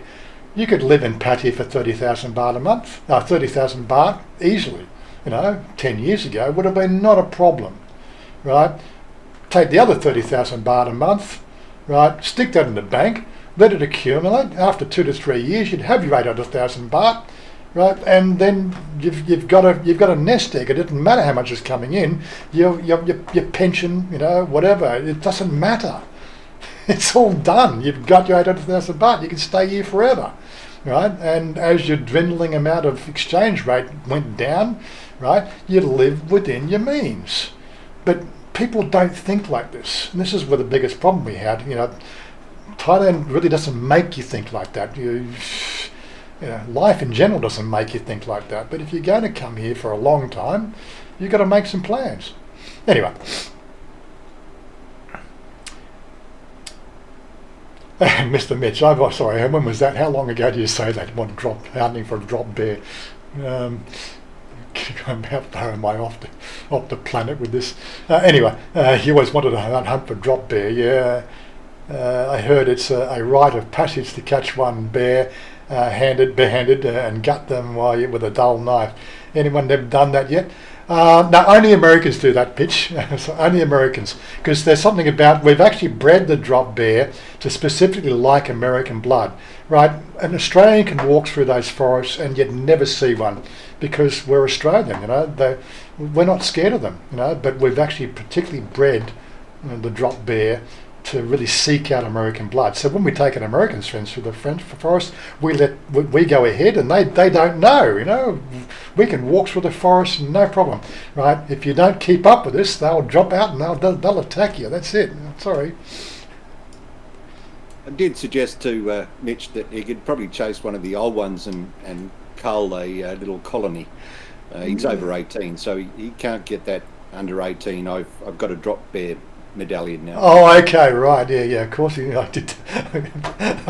Let me scroll to the end, see what I'm missing in the most recent comments. Mr. Mitch, that's correct. I've tried the blow up types. I got no idea what you're talking about.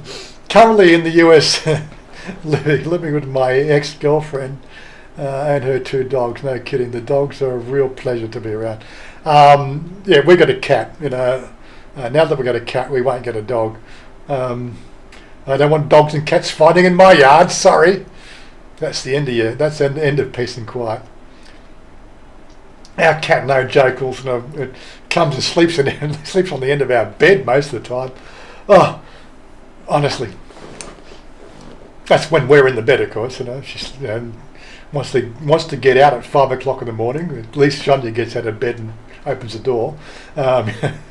If it doesn't come home at night, it now knows how to climb up and get on the balcony on the first floor, right? And you'll hear it scratching and meowing outside the window to let her in, right? Oh my God.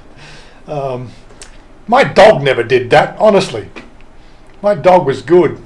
Cats, oh really? I'm not a cat person. Stuck in Florida. I love the Philippines, but between typhoons and mudslides and brownouts and water getting shut off and the sketchy internet, and I would prefer Thailand. Well, as you know, one of my mates is Sunny in Thai. Sunny down in Phuket. There, we know Sunny Sonnenbrook. Well, you should know him. A good vlogger from the past. One day you might actually get back into the vlogging scene again. But he lives in Phuket, and all I hear from him is brownouts upon brownouts upon brownouts, and lower 3 hours without power and 2 hours without power. And he's trying to play a video game, and then the internet's down and the internet's up and the internet's down. Right, honestly, that would drive me nuts. So it's pretty much, it doesn't sound much different to the Philippines. Not for me, guys.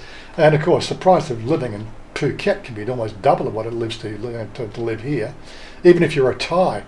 I've talked to Chanya many times about going to Phuket, before COVID, and even now we talk. Chanya keeps on saying, "Come down and stay with us for a couple of weeks." Honestly, it's not in my budget. That's my first opinion. It's just not in my budget. Yes, I can make compensation for it. I want to get myself a nice little NAS unit. That's 35. Well, it was 32,000 baht for the NAS that I wanted, with 10 terabyte NAS. I just saw a recent update on that price. Now they want 46,000 baht for it. Ugh. But I'd prefer to buy a 10 terabyte NAS as opposed to go to Phuket for a month, or for 2 weeks, because basically 2 weeks in Phuket's going to cost 40,000 baht. No joke, and that's even staying in Sonny's, Airbnb for free. He said he used to stay here for free. But we've still got to eat, we've still got to go out and do things, and although you can't really do much in Phuket at the moment, there's no bars or clubs or anything else going on. But yeah, it's a thing. But Chanya says, Phuket, I don't want to go there, Pang Ma. That's a Thai saying don't want to go to Phuket because it's expensive, But I do want to go and visit him and sort of, do a couple of videos with him, and he's a brother from another mother, We quite often see different sides of the same coin in our discussions, or arguments, discussions, whichever way you like to do it. What would you call it a discussion, or would you call it an argument, Oggy? Are you still there? He's probably gone to sleep. He's probably fallen asleep.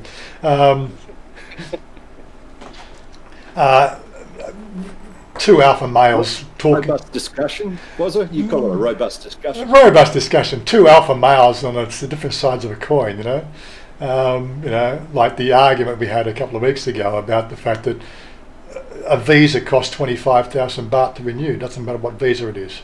No, Sonny, it costs 1,900 baht to renew your visa. It's cost me 25. Yeah, but because you're using an agency. Well, it's cost 25. Everybody, no. Here's the receipt. That's what I paid. Here it is. Doesn't believe what I paid, and really.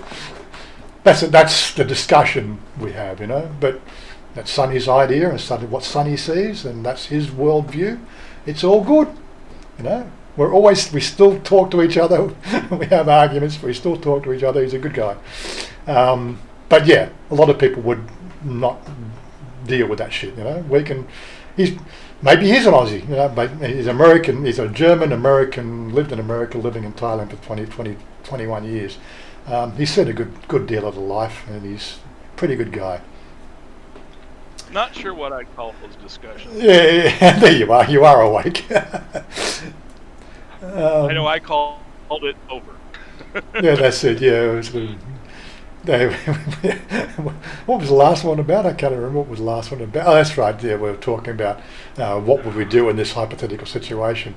But anyway, not going to go there on that discussion. Water under the bridge. Thank you very much. Aussies can do that. Water under the bridge. Let's get on. Next day. Oh, I can do it too. I'm not Aussie. Billy, I lived in Pattaya for 30,000 baht a month. Yeah, it's quite easy to do, And if you're on a decent pension, then put the rest of it away. Don't, just because it's in the bank doesn't mean you have to spend it, guys. Right? Live within a budget, And so that was a discussion we had about Oggy staying here for what we worked out current exchange rate would be 36,000 baht a month. As long as you got your 800,000 baht in the bank, as a security for your renewal, I think it's perfectly doable. It doesn't mean bar girls every week and going out, which is what that's the habit people fall into as a single guy over here. It's not. You don't do my own beer. Yeah, you don't do it. You can't. I don't think you can actually make. I think it's actually illegal to do a home brew. They're never gonna know. Unfortunately, if somebody saw it or if one of those bottles blew up, you could find yourself in trouble. Like I know when I did my home brew, I had a couple of bottles blow up on me, and it's a hell of a mess. But yeah, they can smell it. It doesn't matter where you are; they'll smell you brewing your own. Anyway, I'm not going to go there. But yeah, you get the idea. It's about lifestyle. If you don't do it now and you come to Thailand, if you take that up, well, you're not living the lifestyle you planned for. This is the biggest trap, and it can happen to a lot of people. It's you are so set back and relaxed in your lifestyle here that unless of course you keep a ready check on how to live your life within your means, then you're going to find problems. And if you rely, I said, like last year we had the Australian dollar went down as low as 19.5 baht, and I'm sitting there going, re-evaluating my long-term stay plans here because Well, that's the money I got. Well, it's effectively knocked 5 years off my plan, because that's what the dollar's worth now. Thankfully, it's back up to 24.5. So, my budget was done on 25. And so we're back there. But I did. It's knocked a couple of years off that long-term plan, but it's still, you might just say, well, because people might want to get narcissistic and say, well, you're making a bit of money on YouTube. Yeah, well, I make $200 to $300 a month. I also make $100 a month on another thing online. That's not even in my budget. That's just pocket money.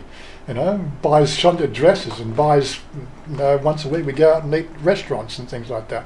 I don't need to go out and eat at a restaurant, but the kind contributions that people have for the channel to give you some entertainment, give me a snapshot of Thailand life. Well, it pays for Chanya's lovely dresses. It pays for eating out at a restaurant once a week. That's what it pays for. That's why we do it, because the kind contributions we get, and the super chats every so often. So there you go. It's all good. If people want to have a problem with that, then fine, have a problem with it. It's not going to change not going to change what I do.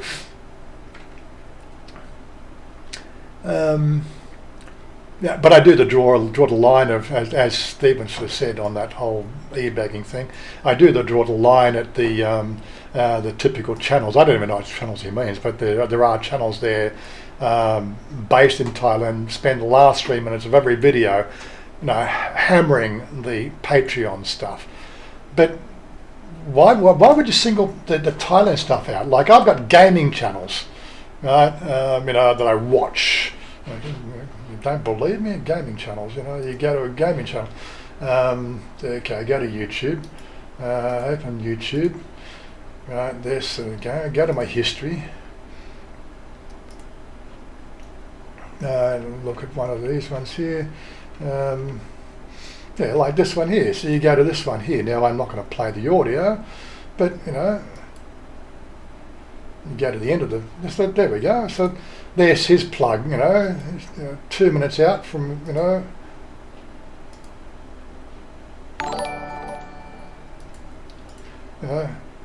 these are his Patreons. How far out was he there? So 5 minutes there, so it's a 5:49 long, right, and at 5 minutes and 21 seconds, right, there we go. Thank you for the legendary support. These are his Patreons and members and things like that, right, on this channel. His channel has 27.5k subscribers. He's just doing gaming content, and thanks guys, he's just doing gaming content. He doesn't, it's entertainment, but thing is, unless of course you played Conan Exiles, right, it'd mean nothing to you. Now, you don't, well, he probably, thanks, couple marker. You don't hear, well, he probably does get the troll, this is his troll bait, but every video he does there, bang, there's, he's always, I do it too. At the end of my live stream, I spend the last 20 seconds, right, I do that, special shout out there. I could do a ticker across the bottom of the screen while I'm running a live stream, just, across the bottom there, like just go across here, and I could do a ticker of all their Patreons and just cycle that continuous if I wanted to. I don't know if you want me to do that. I think it gets pretentious. And you both a cup of marker.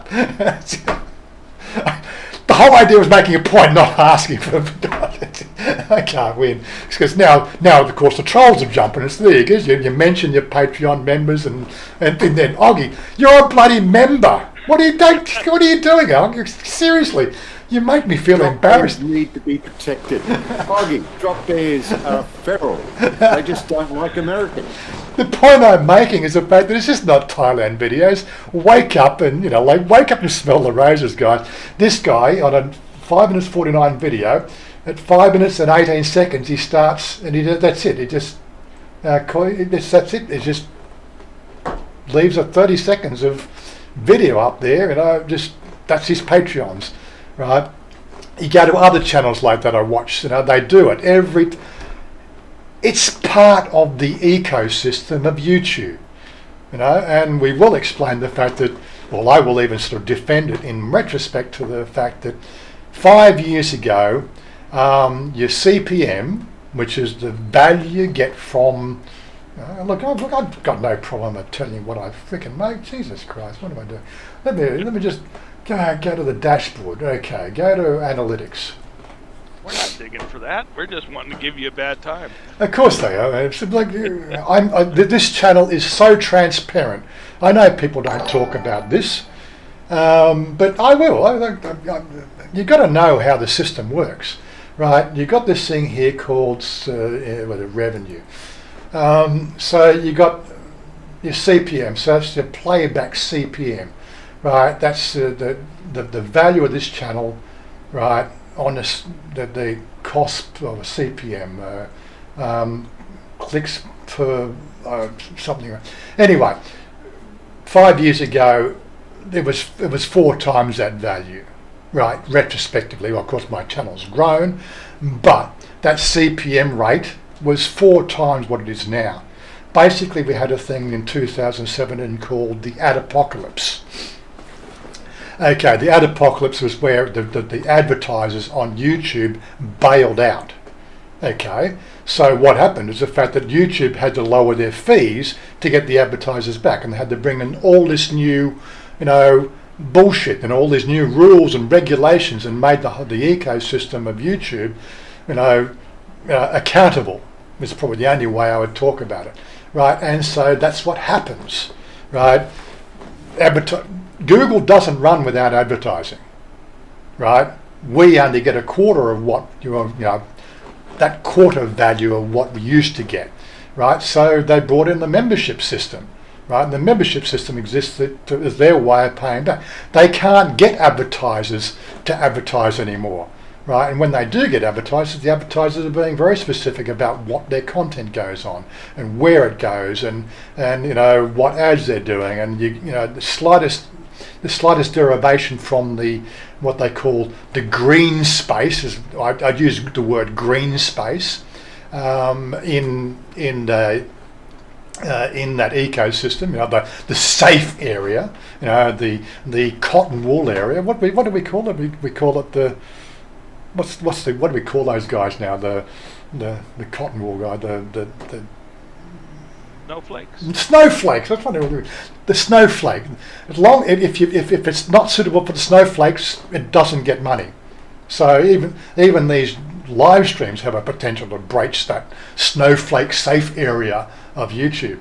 And so advertisers are really very cautious about what they're doing, right? So when we don't get the money from the advertising, which is that's where I would like any revenue to come. I would like my revenue to come from the corporate field. These people that pay mega bucks to YouTube to get their bloody ad in front of you as an audience. You deal with it every day on live TV, but that's where I'd like to sort of see, let's milk that shit, right? And make channels grow. But it doesn't happen anymore, right? So the options are there. That this obviously makes it worthwhile. $1 $5, what do you call it, super chat. That's the equivalent to the revenue you make on one video, right? So one super chat is one video. So what we've just made there. I don't want to calculate it again. Okay, so chat revenue $22 comes to me. Okay, so that's the revenue of 4 videos, right? That's what it really is. In those retrospective terms, right? But I don't make much. It's pocket money, It's not like it's it's not like we're going to be millionaires at this level, okay? And it's based on the number of subscribers and views on your channel. But pocket money never hurt nobody. Pocket money never hurt nobody.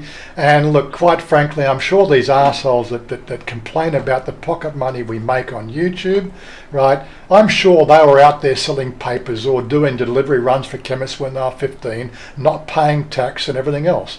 The difference is I do pay tax on this. I'm registered with with YouTube. I have the tax delegation form that they have to fill that out.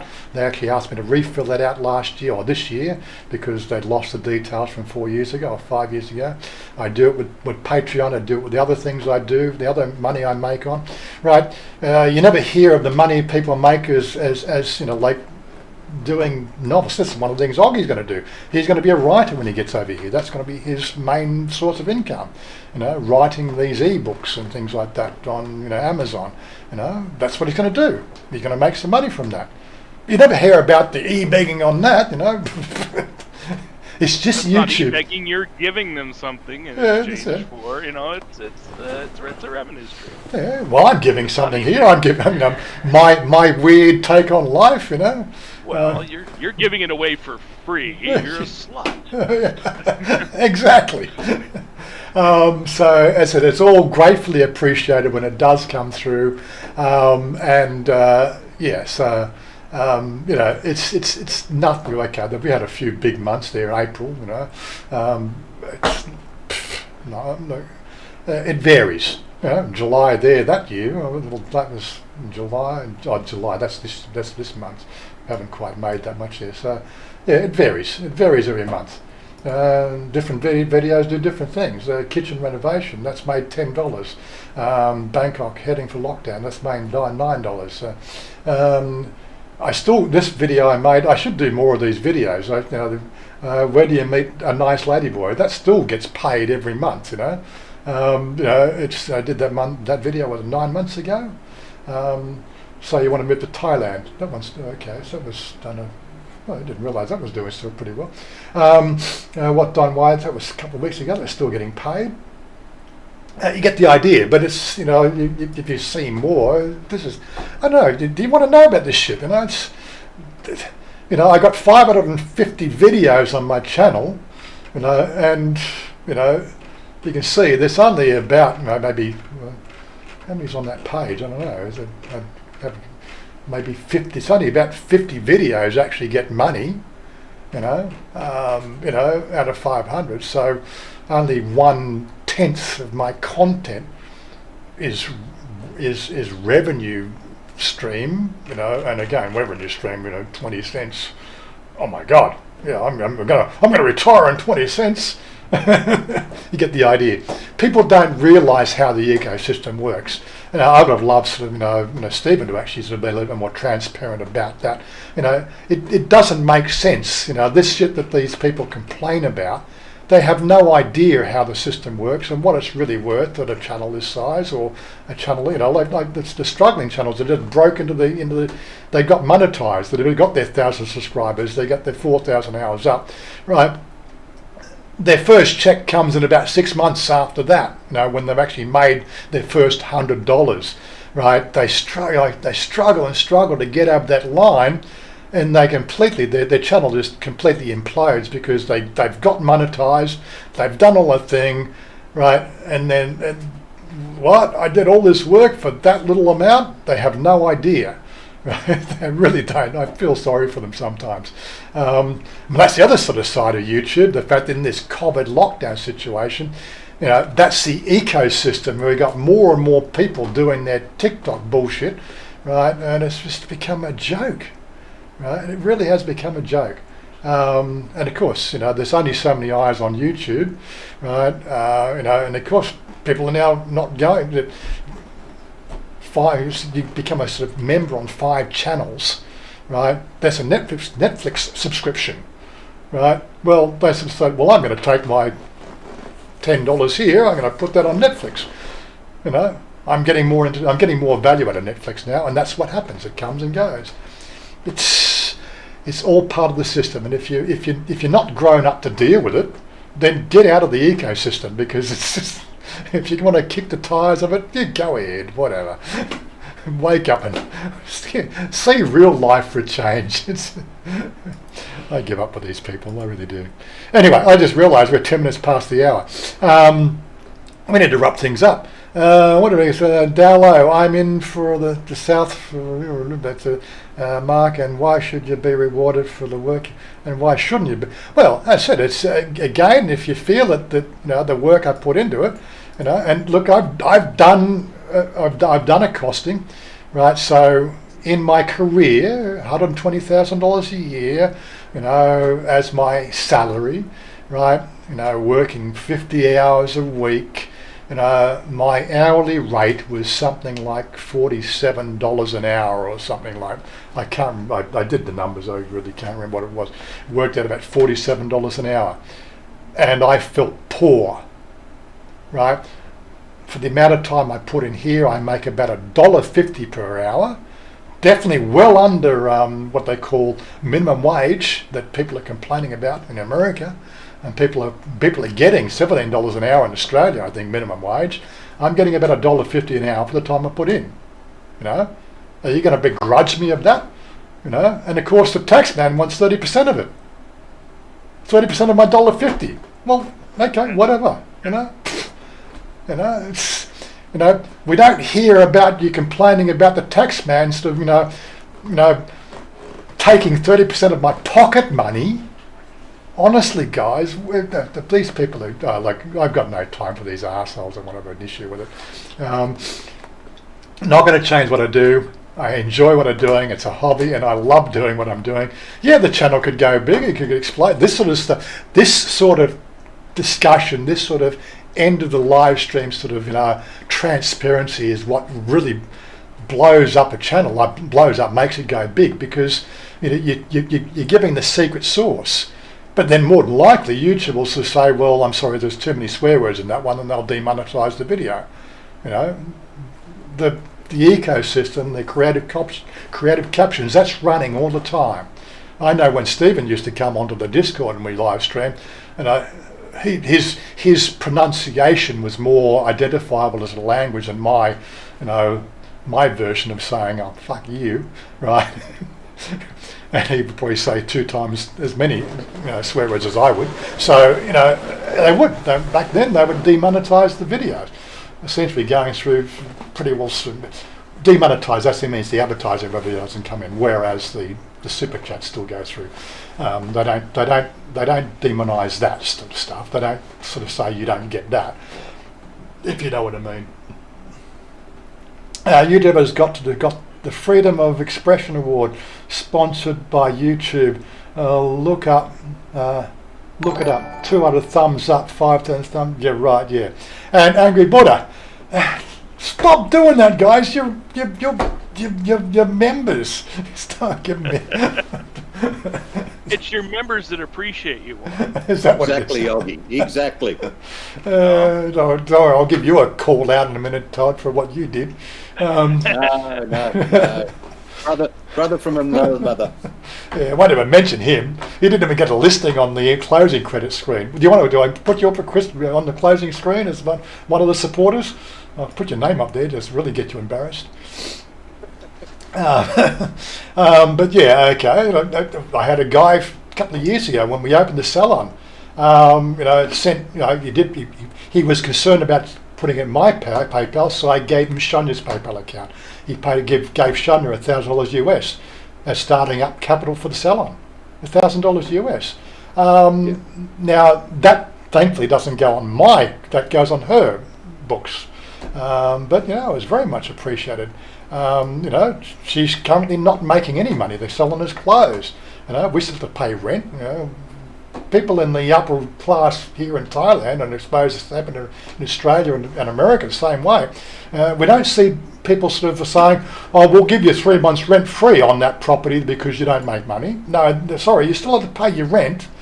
You're not making any income, but we still want our rent. We still want our pound of flesh, guys. Right? Banks, they still want the mortgage paid. Right? You still got to pay the interest on the mortgage, even if you don't pay the mortgage. They want the interest payment. They've got to keep their shareholders happy. The whole world is completely stuffed up right now, and it really is. And it's the little guys that suffer. This is where it goes. Welcome to the war. Yes, welcome. That's what it's all about. Stuck in Florida. Is that what you've done? What have you done? You've become he's become a warrior subscriber. I didn't even know that. It's the first time actually somebody's become a subscriber on the channel. I've actually seen the actual pop-up message and the thing, couple marked up, stuck in Florida. Greatly appreciated. Anyway, look, I want to get off the subject of the e-begging. I really want to make sure that we've made the point clear. Love what we get for that extra. But if you want to be on the thing about the e-begging, like as Stephen said from earlier this week, go for it, because you really don't know how it works.